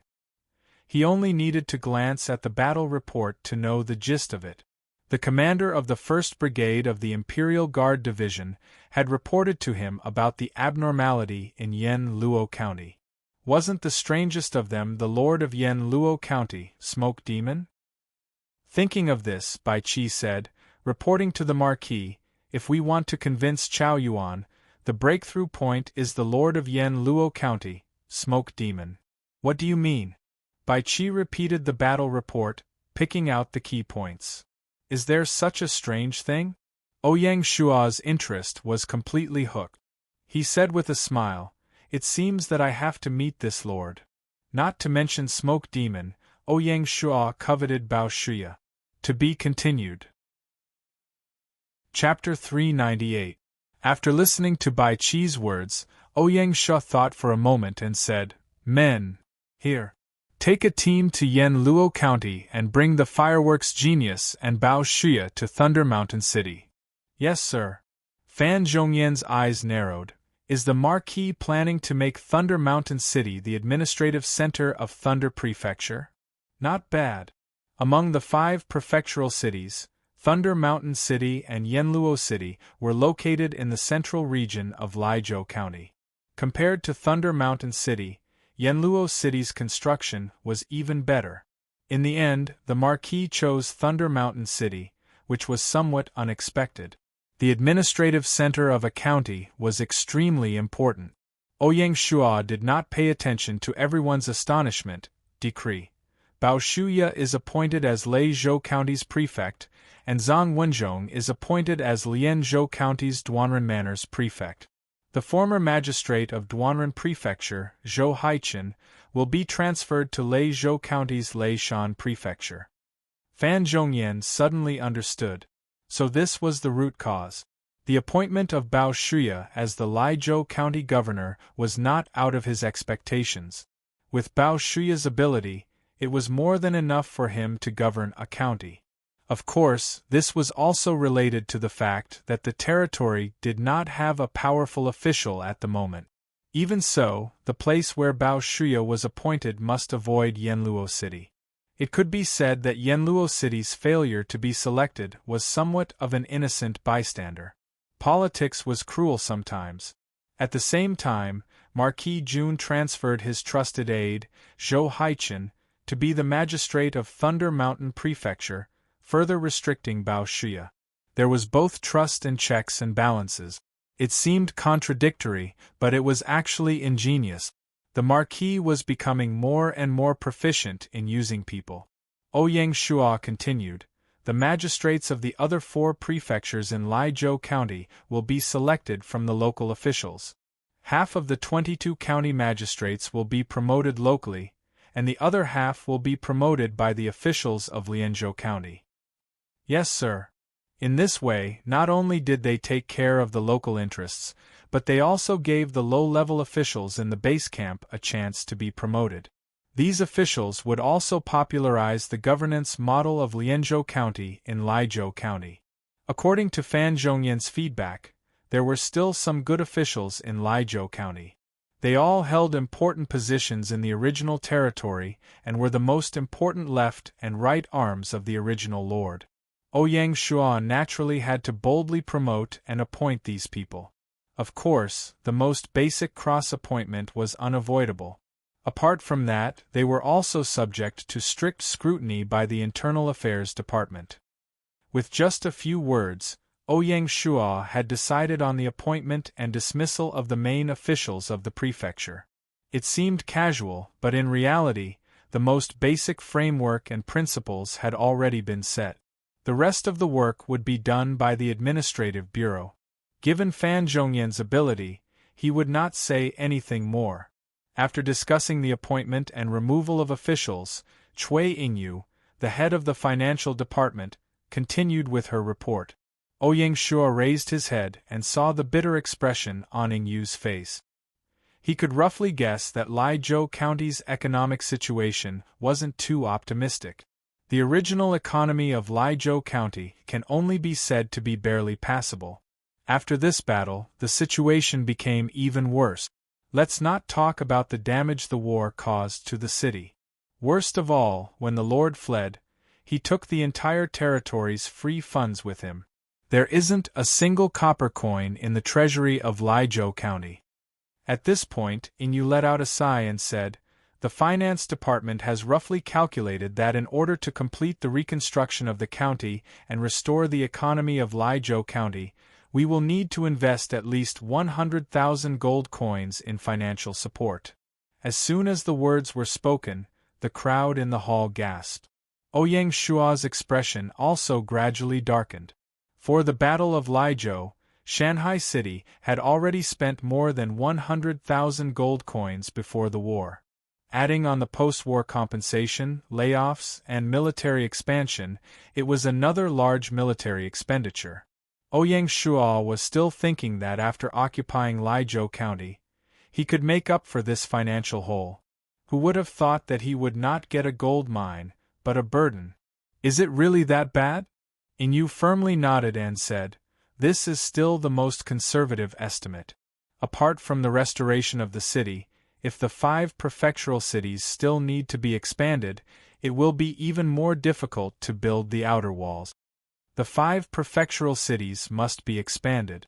Especially Thunder Mountain City, as a prefectural government, if the area was less than 100 square kilometers, it wouldn't be presentable." Seeing the Marquis's expression turn cold, Chui Inu carefully said, "Of course, the fundamentals of Lijo County's economy are still very good. As long as we get through this crisis, the future financial income will be very considerable. Apart from that, Lijo County is close to the sea. The already developed shipbuilding and salt industry in Lianzhou County can be directly copied here.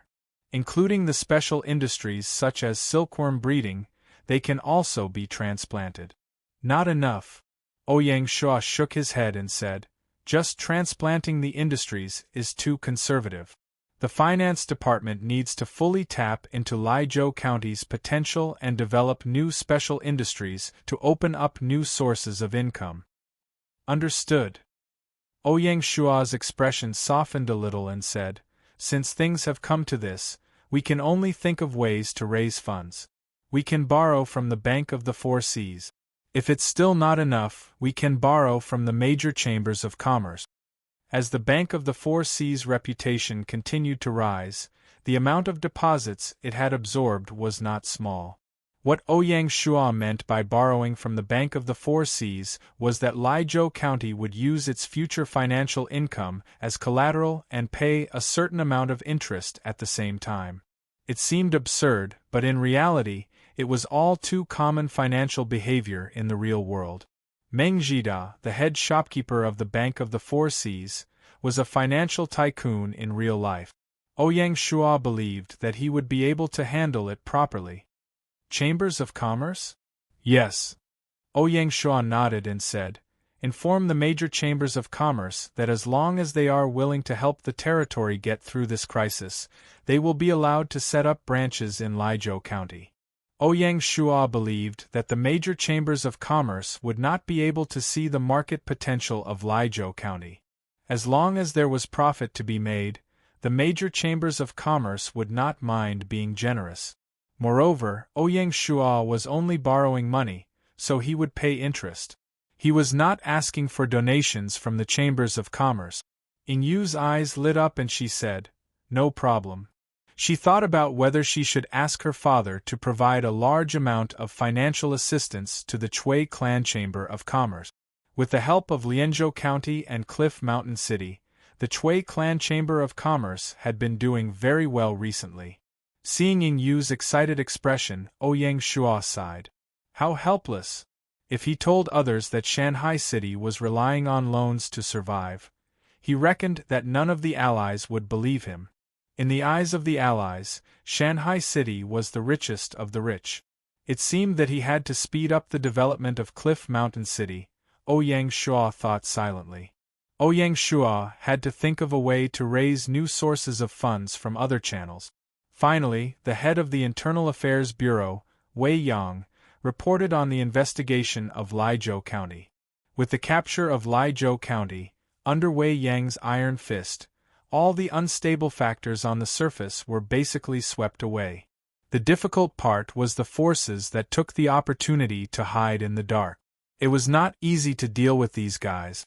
Among these people, there were die-hard loyalists of the original territory, merchants who had lost their business because of the war, and civilians whose relatives had died in battle. This task required the persistence of the Internal Affairs Bureau. Fortunately, with Wei Yang's ability, under his leadership, the Internal Affairs Bureau would definitely test their skills in Liuzhou.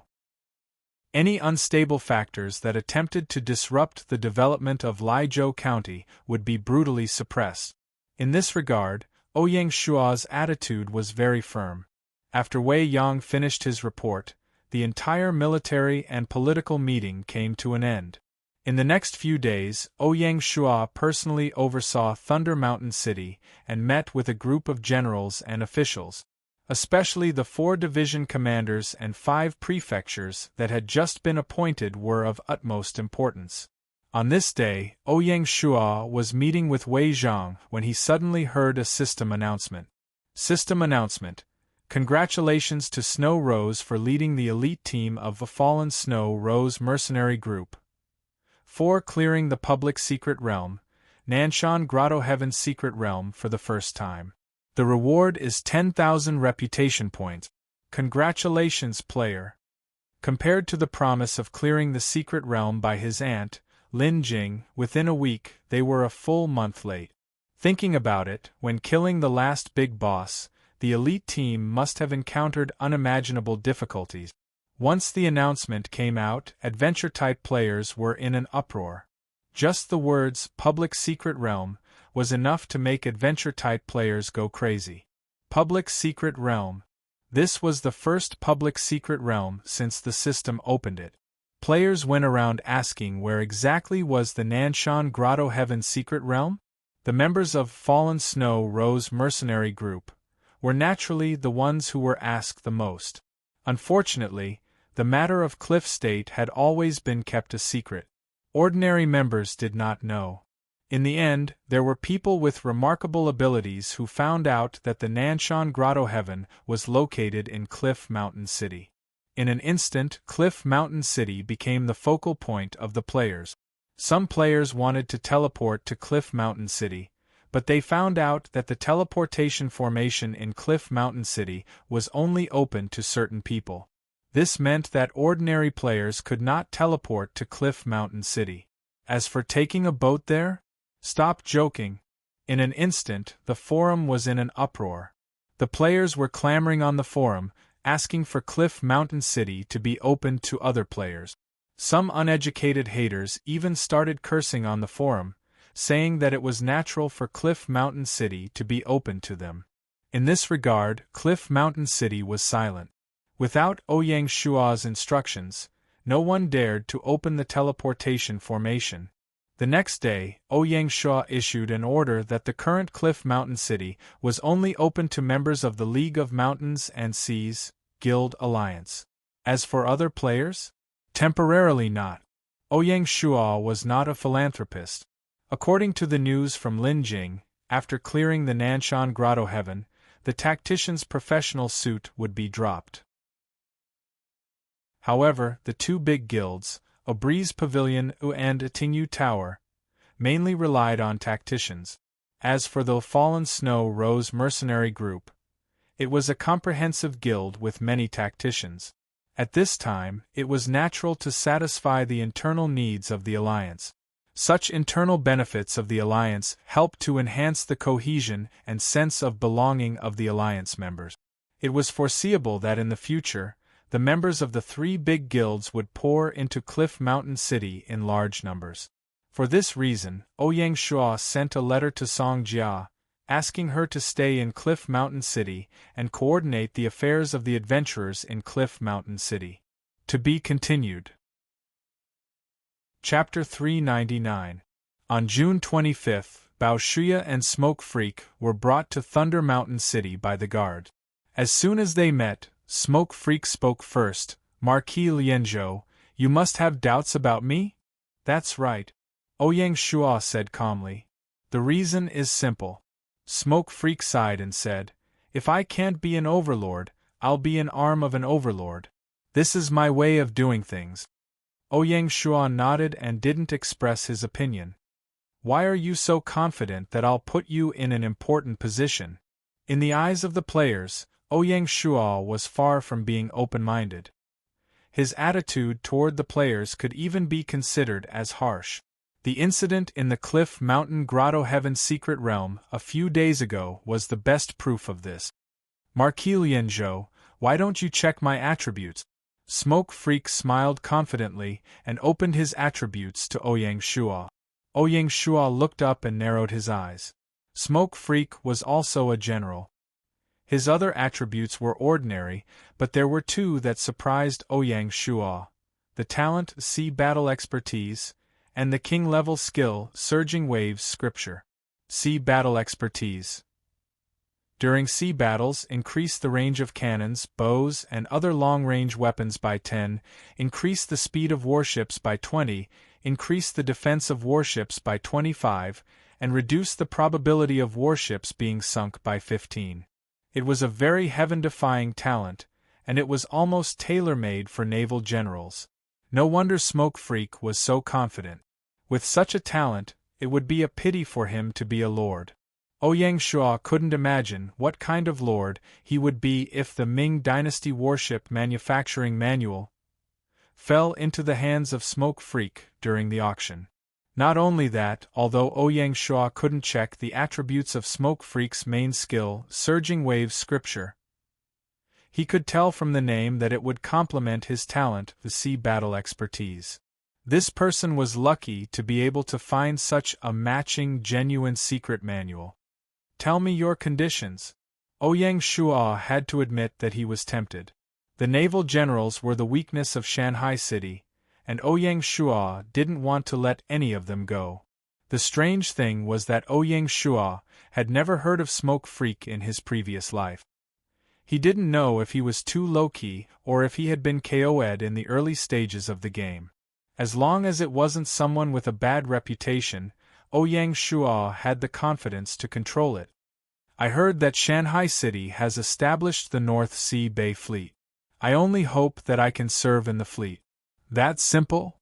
It's that simple, Smoke Freak said frankly. I'd rather roam the sea than be a lord. Rather than being limited to the civil war in the China region, it's better to attack other regions. Ouyang Shua was speechless. The fact that Smoke and Fire Demon was not famous in his previous life was probably related to this. All right, I agree. This time, it was Smoke and Fire's turn to be surprised. He did not expect Ouyang Shua to agree so readily. Surprised? Not bad. Smoke Freak nodded and said, the rumored Marquis of Lian Province isn't a lord who trusts players so easily. Smoke Demon spoke tactfully, but in truth, he was implying that Ouyang Shua was too suspicious and wary of the players. Ouyang Shua faintly smiled and said, times change. Shanghai City has established a complete system. If you don't behave, I have my own ways to deal with you. Smoke Demon was embarrassed. There was no need to be so straightforward. Of course, you'll have to change your position. The North Sea Bay Fleet is a coastal fleet. With your expertise, you're more suitable to serve in the Cliff Mountain Fleet. The Cliff Mountain Fleet. It was already remarkable that Smoke Demon could find out about the North Sea Bay Fleet, but he knew nothing about the Cliff Mountain Fleet. Ouyang Shua explained, the commander of the Cliff Mountain Fleet's first fleet is Kai Mao, a famous naval general during the Three Kingdoms period. You'll be Kai Mao's deputy for now. No problem. Smoke Demon's eyes lit up. He was not dismayed by his low position. He knew that although he was talented, he lacked actual combat experience.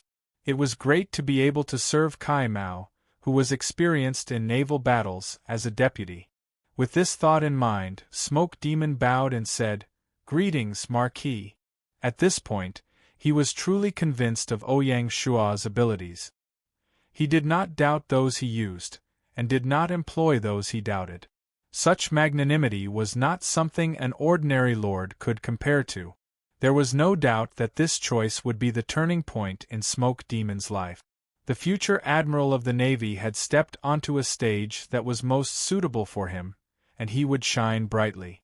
While Ouyang Shuo was busy stabilizing the situation in Liezhou County, the Yellow Turban Rebellion in the north was facing its end. As early as the beginning of June, Di Chen began to plan to encircle the Yellow Turban Rebellion. At that time, the Battle of Liezhou initiated by Shanghai City had just begun. Naturally, Di Chen had no time to attend to other matters, so he flatly refused the Liezhou lord's request for help. After half a month of repeated negotiations, Di Chen used all his means and even used the power of his family to successfully form a temporary alliance with the lords of more than 30 territories in the capital. The lords knew that cooperating with Handan County was tantamount to asking a tiger for its skin. However, in the face of the Yellow Turban Rebellion, which was growing stronger by the day, they could only unite and get through this crisis first. After all, if they were eliminated by the Yellow Turban Rebellion, everything would be for naught. It had to be said that Di Chen's methods of attracting players far surpassed Ouyang Shuo's. With peerless elegance acting as the middleman, the alliance went very smoothly. On the 16th of June, the capital's allied forces mobilized 150,000 soldiers, led by the old General Lien Po, to encircle and suppress the increasingly rampant Yellow Turban Rebellion.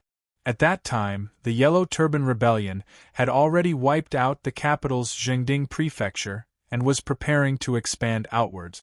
The 120,000 Yellow Turban Rebellion soldiers split into 4 groups and attacked from all directions. Like the Taiping Heavenly Kingdom's rebel army, the Yellow Turban Rebel Army also had bright generals. Other than Zhang Jiao, Zhang Bao, and Zhang Liang, there was also Zhang Manqing, Bo Kai, Han Zhong, Yi, and Guan Hai. In addition, Zhang Jiao had historical memories, so he was originally ambitious. Who would have thought that the Allied forces would give Zhang Jiao a fatal blow at the most unlikely time? Taking advantage of the time when the Yellow Turban Rebel Army was divided, the Allied army secretly assembled. Under Lien Po's command, they gathered their superior military strength and, with the momentum of Mount Tai, used only 4 days to destroy the Yellow Turban's northern and eastern armies. The northern armies commanding General Zhang Manqing died in battle, while the eastern armies commanding General Zhang Liang and Deputy General Bo Kai were captured. At the same time, some Yellow Turban generals were captured, and they were divided up by the feudal lords.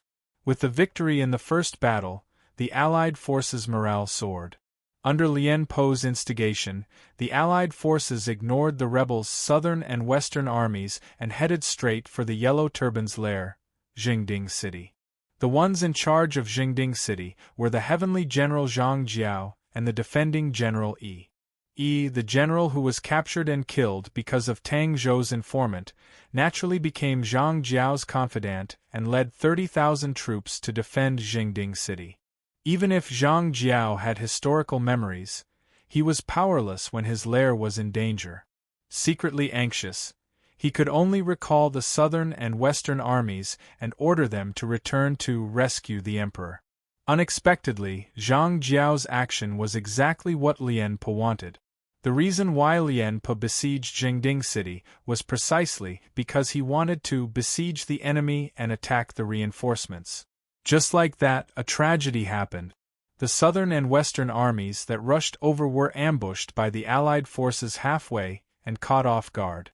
In just 2 days, the southern and western armies were defeated one after another. The southern armies commanding General Zhang Bao, Deputy General Bo Kai, the western armies commanding General Guan Hai, and a group of Yellow Turban generals were either killed or captured. In this battle, the Allied forces won a complete victory. Not only did they subdue more than a dozen rare generals, but they also reorganized tens of thousands of Yellow Turban prisoners of war. The Allied forces' strength did not decrease, but instead increased, and their morale reached a peak. Naturally, Di Chen's prestige in the capital also rose along with it. The only disharmony was probably Wanshe County, which also belonged to the capital. Because Wanshe County belonged to the Mountain and Sea Alliance, it was naturally excluded from the Allied forces by Di Chen. In this battle of encirclement and annihilation, Wanshe County played the role of a spectator. After annihilating the southern and western armies, the Allied forces officially besieged Jingding City. At the top of Jingding City, Zhang Jiao looked at the endless army outside the city, his face pale. He did not expect that even being reborn could not save the Yellow Turban's fate. Fate was so cruel. General Yi walked over and said, "General Tiangong, while the enemy's encirclement has not completely closed, I will protect you and evacuate. Even if I die, this general will definitely protect you." Escape? Escape to where?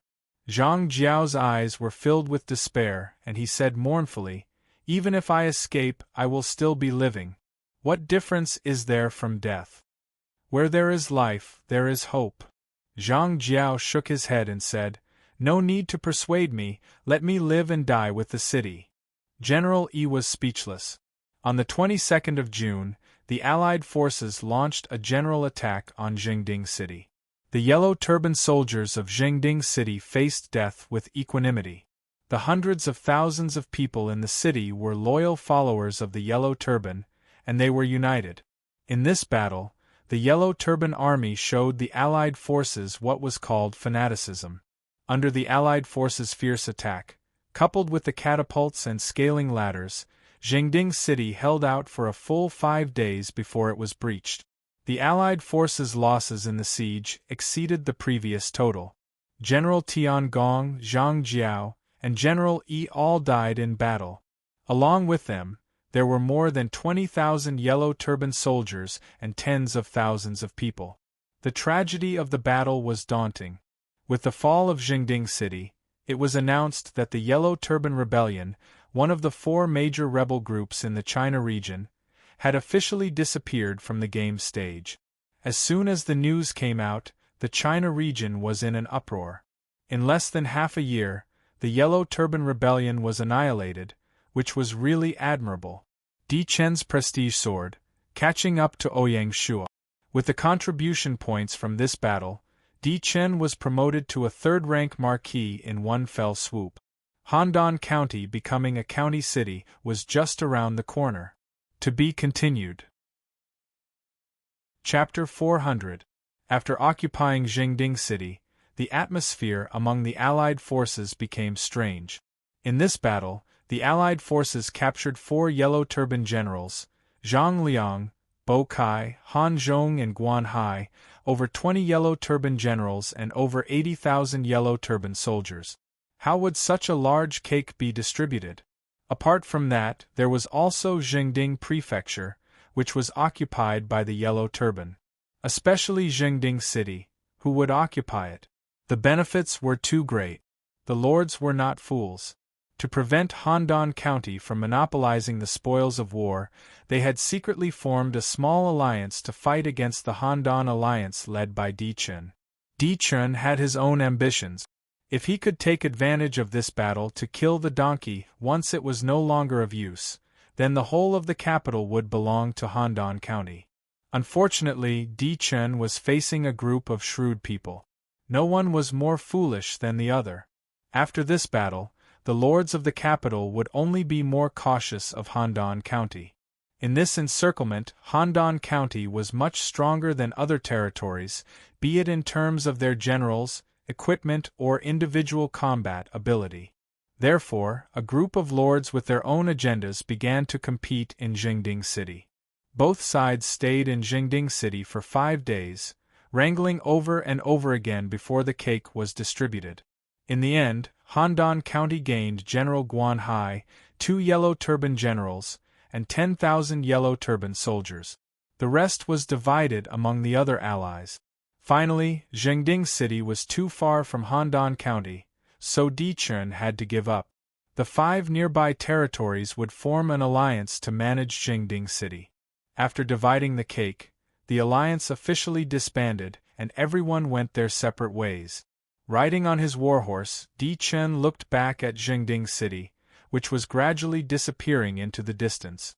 He muttered to himself, the benefits that were distributed today will return to me in the future. The end of the Yellow Turban Rebellion was just a microcosm of the chaos in China. The second year of Gaia was a war-torn year. As time entered the second half of the second year of Gaia, various places began to encircle and suppress the rebels. The Central Plains. Chen Xing and Wu Guang's rebel army was wreaking havoc in the Central Plains. Lord Chunshin was in Xiangyang District, Piao Linghuan and military kill Ripper in Xianying District, and Feng Chihuang in Taiyuan. The three forces formed a pincer attack on the Central Plains, but they were too far away in a short period of time. The closest city was fallen Phoenix City. Unlike Tao Wu, who was isolated and helpless, Feng Chihuang had already integrated the Mountain and Sea Alliance Phoenix Alliance, preparing to form an alliance army to deal with Chen Xing and Wu Guang's rebel army. Chun Shin Lord, Wandering Huan and Army Kill Ripper, these three members of the Yan-Huang Alliance, even if they had grudges against each other, would still work together to resist Chen Xing's revolutionary army. The Central Plains was different from the capital. It was too big, and it was impossible to replicate Di Chen's method.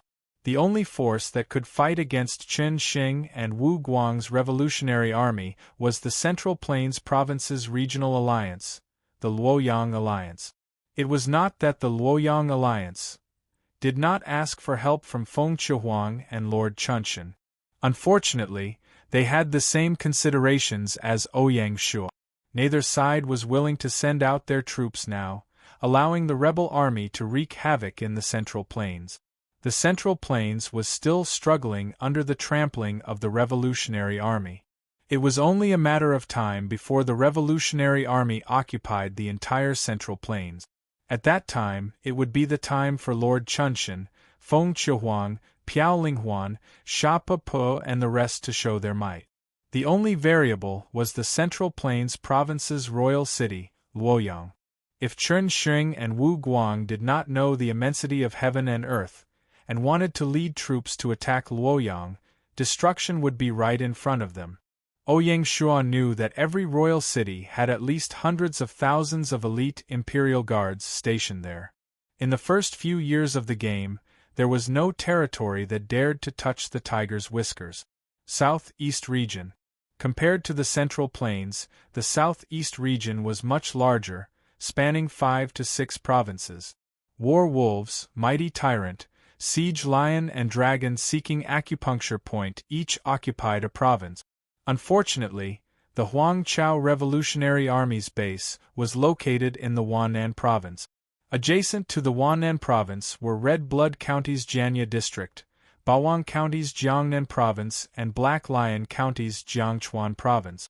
As for Dragon seeking acupuncture point's Chuanzhou District, it was basically not fated to annihilate the Revolutionary Army. The dragon-seeking acupuncture point's only way to join this feast was to teleport to Black Lion County and join forces with Siege Lion. The only difference from the Central Plains was that Jianya District was a long and narrow area. War Wolves' Red Blood County was only 200 to 300 kilometers away from the Huanan Province. It was reported that War Wolves had long followed Di Chen's example and organized the Lords of Jianya District to form an alliance to attack the Huangchao Revolutionary Army's base, Fengyang City. Of course, compared to the capital district, Jianya District was only a quarter of the size of the capital district.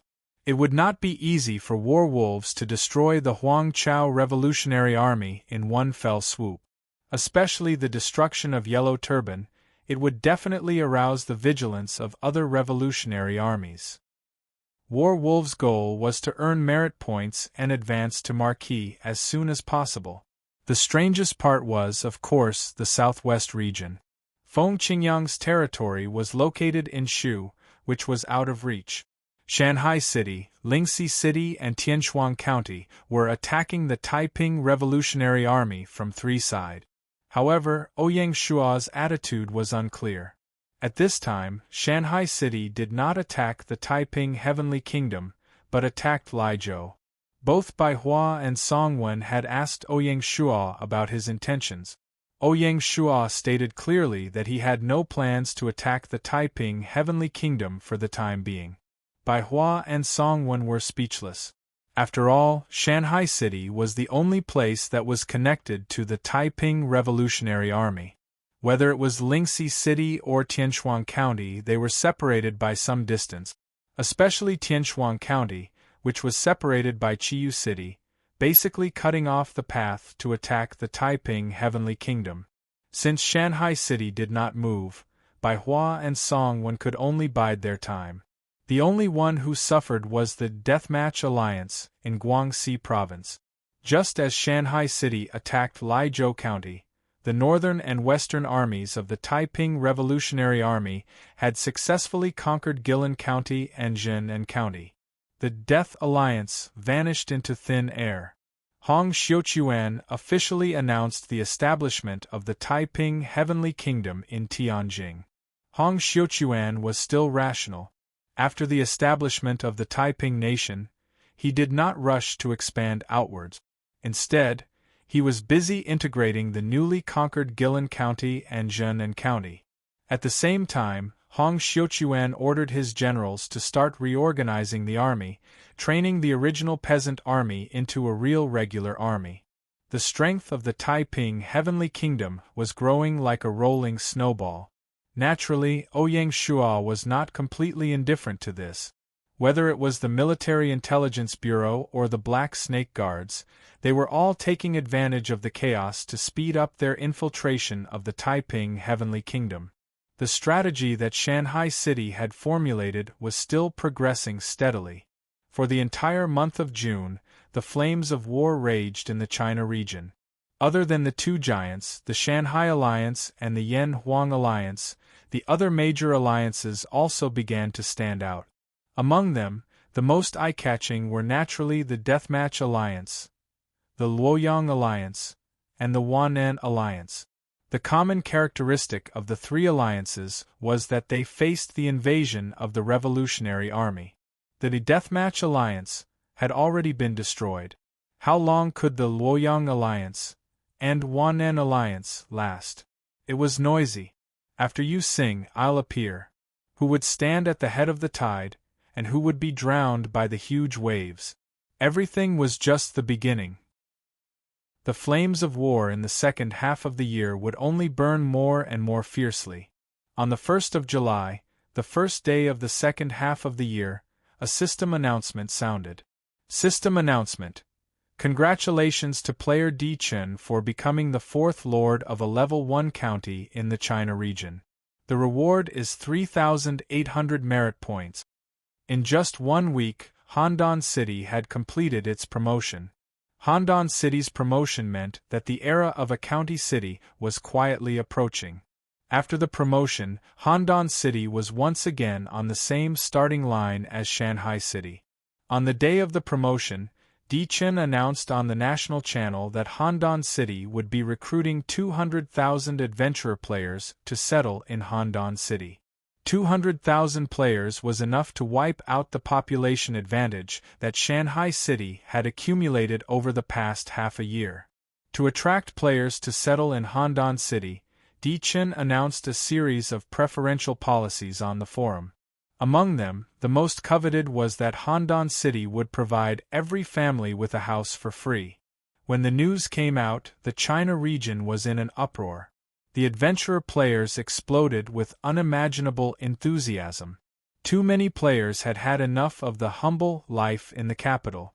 If they could get a house, they would be willing to do anything. Moreover, Handan City did not have any additional requirements. It was truly free. As the competition between the guilds became more and more intense, too many players, especially those in small groups, were in a difficult situation. They could not bear the hardship and wanted to escape the capital. Di Chen's suggestion coincided with the needs of the players. On the day of the announcement, Handan City received more than 100,000 applications to settle in. Obviously, Handan City was going to embark on a completely different path of development from Shanghai City. With the support of his family, Di Chen was confident that he could manage a group of hundreds of thousands of players. Not only that, with his outstanding performance in suppressing the Yellow Turban uprising, Di Chen's position in the family was further stabilized. All the previous unstable factors were temporarily put to rest. The Di family had reached an agreement to fully support the development of Handan City. All kinds of family resources, both on the surface and in the dark, began to tilt towards Handan City. Although the promotion was delayed by half a year, Handan City's development would not be slower than Shanghai City's. The further they progressed, the more the family's power would be displayed, and the more obvious the advantage would be. The most terrifying thing was that compared to the arrogance and youthful vigor he had when he first entered the game, the current Di Chen had become more pragmatic and calm, which made him more terrifying.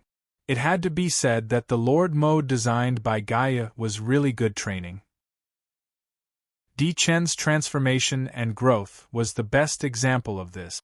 To Gaia, there was no difference between the people who stood out in the end, be it the commoners or the people from the big powers. They would never be biased towards one side. Presumably, the Di family would also be very pleased about this. Compared to the achievements in the game, an outstanding heir was the greatest gain for the family. P.S. New week, shamelessly asking for a wave of monthly votes and recommendation votes. To be continued. Chapter 401. July 1st, Night, Thunder Mountain City. The Leishan County Lord's Mansion was transformed into the Leishan County's Yamen. Ouyang Shua chose to stay in a secluded courtyard in the west of the city. Not interfering with the operations of the local Yamen was the principle that Ouyang Shua had set for himself. He didn't want to steal the spotlight. Therefore, after Bao Shuya officially took office, Ouyang Shua took the initiative to move out of the Yamen. With Bao Shuya taking office, the structure of Laizhou County was basically complete. Under Fan Zhongyan's command, 5 prefectures and 22 county magistrates were already in place. The Bank of the Four Seas had already set up a branch in Thunder Mountain City, and each county had also set up a contact point. A large amount of money was poured into the construction of Laizhou County. The bank belonged to the basic construction of a second-class town, so the Bank of the Four Seas did not need to be rebuilt. As long as he changed the brand of the banks in each city and trained a new batch of salesmen, he would have officially taken root in Laizhou County. The notes issued by the Bank of the Four Seas naturally took this opportunity to circulate in Laizhou County. The biggest merchants in Shanghai City were the happiest when the Bank of the Four Seas started issuing banknote. Whether it was the Chui Clan Merchant Association or the Peace Springs Merchant Association, their businesses were spread throughout the 3 counties of Lian Prefecture, Cheong Prefecture, and Lei Prefecture. With paper money and the ubiquitous Bank of the Four Seas, it was much more convenient to settle accounts. As the Mountain Sea territory grew stronger and stronger, the chambers of commerce in the various capital cities began to gather in Mountain Sea City. Especially the Chui Merchant Group, it had relied on Shanghai City to rise from the ashes, causing all the large merchant groups in Dali to be envious, and they all contacted the Department of Finance and Commerce to request to be stationed there. The Commerce Division naturally did not reject any of these chambers of commerce. There were more than 10 chambers of commerce in Shanghai City. The businesses in Shanghai City were getting more and more prosperous. The head of the finance department, Cui Yingyu, still had her ways. In just a few days, she had gathered 150,000 gold coins from all the large chambers of commerce. This was far more than what Laizhou County needed. Just the Chui Clan Merchant Group alone lent a one-time loan of 50,000 gold coins. Ouyang Shua didn't reject this sum of money. It could be foreseen that in the future, Zhaoqing County, Wuzhou County and other places would also require large amounts of construction funds. Relying on the financial support of Lianzhou County was obviously not enough. The biggest financial problem had been solved. The newly appointed prefectural governor, Bao Shuya, was full of energy. Compared to Yanluo County, Leizhou County was the most suitable stage for him. West City Side Courtyard. Although the courtyard wasn't big, it was elegant. With the personal guards guarding it, there was no problem in terms of safety. Normally, Ouyang Shua would stay in the courtyard and entertain all sorts of people from the Thunder Prefecture. The clamor of the day didn't affect Ouyang Shua's cultivation in the slightest. In a quiet room, Ouyang Shua sat cross-legged on the cloud bed and cultivated with his eyes closed. The golden true essence was like a stream, slowly flowing through his meridians according to a mysterious route. Ouyang Shua's meridians were constantly expanding as he cultivated the inner canon of the Yellow Emperor. The 12 standard meridians had all been opened. The conception vessel of the 8 extraordinary meridians had already been opened. If he were to open the governing vessel as well, the inner canon of the Yellow Emperor that he was cultivating would break through to the 8th level and enter a whole new world. Every time the inner canon of the Yellow Arch advanced to a new level, the path of the meridians would be adjusted, becoming more and more complicated. The time it took to complete a full cycle was getting longer and longer. At this moment, Ouyang Shua was at a critical moment in his cultivation. Seeing that the inner canon of the Yellow Emperor was about to break through, there was only one last step left. The golden true essence was driven by Ouyang Shua's will, circulating faster and faster. Under the high speed, there was even the sound of water flowing in his meridians. It was extremely terrifying. Finally, the true essence was ready to pour into the governing vessel. Waves of piercing pain came from his meridians. The huge pain made Ouyang Shua's forehead break out in cold sweat.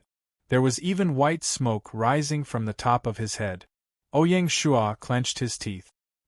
He couldn't give up, otherwise all his efforts would be in vain. Break for me! Boom! The golden true essence released its strongest attack and finally broke the meridian's barrier. Like a wild horse that had escaped its reins, it rushed into the governing vessel and quickly filled it up. Ouyang Shua didn't dare to be negligent and carefully controlled the true essence. After circulating it once in the governing vessel, it slowly withdrew from the governing vessel and finally returned to his dantian. Phew! Ouyang Shua let out a long breath as a series of system notifications entered his ears. System notification. Congratulations to player who says that has nothing, you have successfully opened up the conception and governing vessels, your physique has been reborn, root bone +5, comprehension +4, fortune +1, charm +2, all acquired attributes +5, congratulations player. System notification. Congratulations to player who says that has nothing, you have broken through to the 8th layer of the Yellow Emperor's canon of the Yellow Emperor, root bone +2, comprehension +1, all acquired attributes +1, upper limit of true essence increased to 2,000 points, congratulations player. The conception and governing vessels were the main meridians of the human body. If the conception and governing vessels were opened up, the 8 meridians would be unblocked, the 8 meridians would be unblocked, the 100 meridians would be unblocked, improving the physique, strengthening the bones and promoting circulation. If the conception and governing vessels were unblocked, the true essence would be stored in the dantian. If one didn't persevere in practicing, it would slowly dissipate. Therefore, one had to meditate to accumulate true essence. But if the conception and governing vessels were unblocked, the true essence would flow through the whole body and wouldn't dissipate. It would also naturally protect the body. Unblocking the conception and governing vessels was a symbol of Ouyang Shua's cultivation. His physique had improved once again. He had truly been reborn, and his physical strength had reached the strength of 3 bulls. At the moment of the breakthrough, Ouyang Shua's body in the gaming cabin also started to change. A golden light flashed on the surface of Ouyang Shua's body, making him look mysterious and noble. Under the control of the artificial intelligence, a large amount of high-grade nutrient solution was precisely mixed into Ouyang Shua's body. At the same time, a large amount of black stains were discharged from his body, covering Ouyang Shua's body with a thick layer. Then, it was cleaned by the gaming cabin's cleaning system, leaving not a single dregs behind. After cleaning, Ouyang Shua's body became crystal clear, like ice and jade. Strands of golden quintessence slowly flowed under his skin and in his meridians. At this moment, the huge migration fleet was slowly sailing in the pitch-black universe. In the center of the fleet there was the largest starship, closely guarded by a group of frigates. It was the flagship of the entire fleet, and also the brain and heart of the fleet. This was because Gaia's mainframe was installed on the flagship. In other words, the entire flagship had been modified into Gaia's mainframe. More than 100 frigates were stationed with more than 80% of the Federation's military. These soldiers were not allowed to log into the game. Their only mission was to protect the safety of the fleet. Soldiers who could log into the game had gone through the retirement procedures before boarding the starship. On the flagship, there were more than 10 mysterious people with Level A or Level S clearance, including the Federation president. Other than them, there was only a core team. The team's mission was to maintain the operation of the fleet, and to keep in touch with the exploration team that had already arrived on Planet Hope, and to formulate a plan for the future planet. These staff were also not allowed to log into the game. Even if they did, they could only do it for leisure, and could not interfere with the operation of the game. When Ouyang Shua's body changed, Gaia immediately received a message. Beep! Detected the number ZGD-105, the gaming cabin ZG-100-50078 has triggered the Federation's Clause 51, and has reached the Level D surveillance condition. Commander, please confirm. Confirm. The one who gave the order was a young girl, her voice low and pleasant. Beep. Confirmation complete. According to the Federation's Clause 51002, granting the gaming cabin ZG-100-50078 a higher level of nutrient solution, upgrading the gaming cabin's artificial intelligence level, upgrading the personal clearance of the citizen. Beep. Connecting the high-level nutrient solution pipeline. Beep. Gaming cabin ZG-100-50078's artificial intelligence level upgrade completed. Beep. Citizen ZG-3508252168100-58271's personal clearance has been upgraded to Level D. After the message, Gaia returned to normal. But Ouyang Shua knew nothing about any of this. Ouyang Shua only knew that after the inner cannon of the Yellow Arch was upgraded to the 8th level, he could increase true essence by 5 points every day. According to the normal cultivation speed, it would take 300 days for the inner cannon of the Yellow Arch to upgrade again. The road ahead was long. July 5, Liuzhou County. After 10 days of reorganization, the 4 expeditionary divisions had been replenished, and the 3 newly formed divisions had basically been reorganized. The soldiers who had been disbanded had also been settled in the various prefectures. All that was left was to slowly get used to each other. According to the unified deployment of the military office, the 1st Division of the Tiger Legion and the newly formed 4th Division of the Tiger Legion would return to Cliff Mountain City by boat from Heian City. After pacifying the Li tribe in the southern part of Jingzhou Island, Ouyang Shua personally instructed Sun Bin to immediately send troops to the central and northern parts of Jingzhou Island after the reorganization of the 3rd Division, which was the Mountain Division. They would strive to pacify the entire Jingzhou Island within 2 months. The Imperial Guard Division would follow Ouyang Shua back to Shanghai City. The 2nd and 4th Divisions of the Dragon Legion, as well as the newly formed 1st Independent Division, would remain in Liuzhou County for a period of time. Next, the 3 divisions would continue to the north and attack Zhaoqing County. Of course, the Tianshuang County's City Guard Division would also assist in the battle. For the Battle of Zhaoqing, Ouyang Shuo would still be under the full command of General Bai Qi. Compared to Laizhou County, the situation in Zhaoqing County was much better. First, Laizhou County was the strategic support, so there was no need to worry about logistics. Second, Tianshuang County would provide support. In addition, Shanghai City had won a great victory in Laizhou County. Conquering Zhaoqing was only a matter of time. The only sticking point was the future ownership of Zhaoqing County. Song Wen was tactful and took the initiative to send a letter to Ouyang Shuo, saying that after conquering Zhaoqing County, Tianshuang County was willing to follow the example of Mulan County and integrate into the Shanghai County system. Ouyang Shuo was naturally happy to see this happen. To be continued. You're tuning in to the Phoenix Knights YouTube channel. Don't forget to subscribe and join us on this journey to catch the most captivating stories.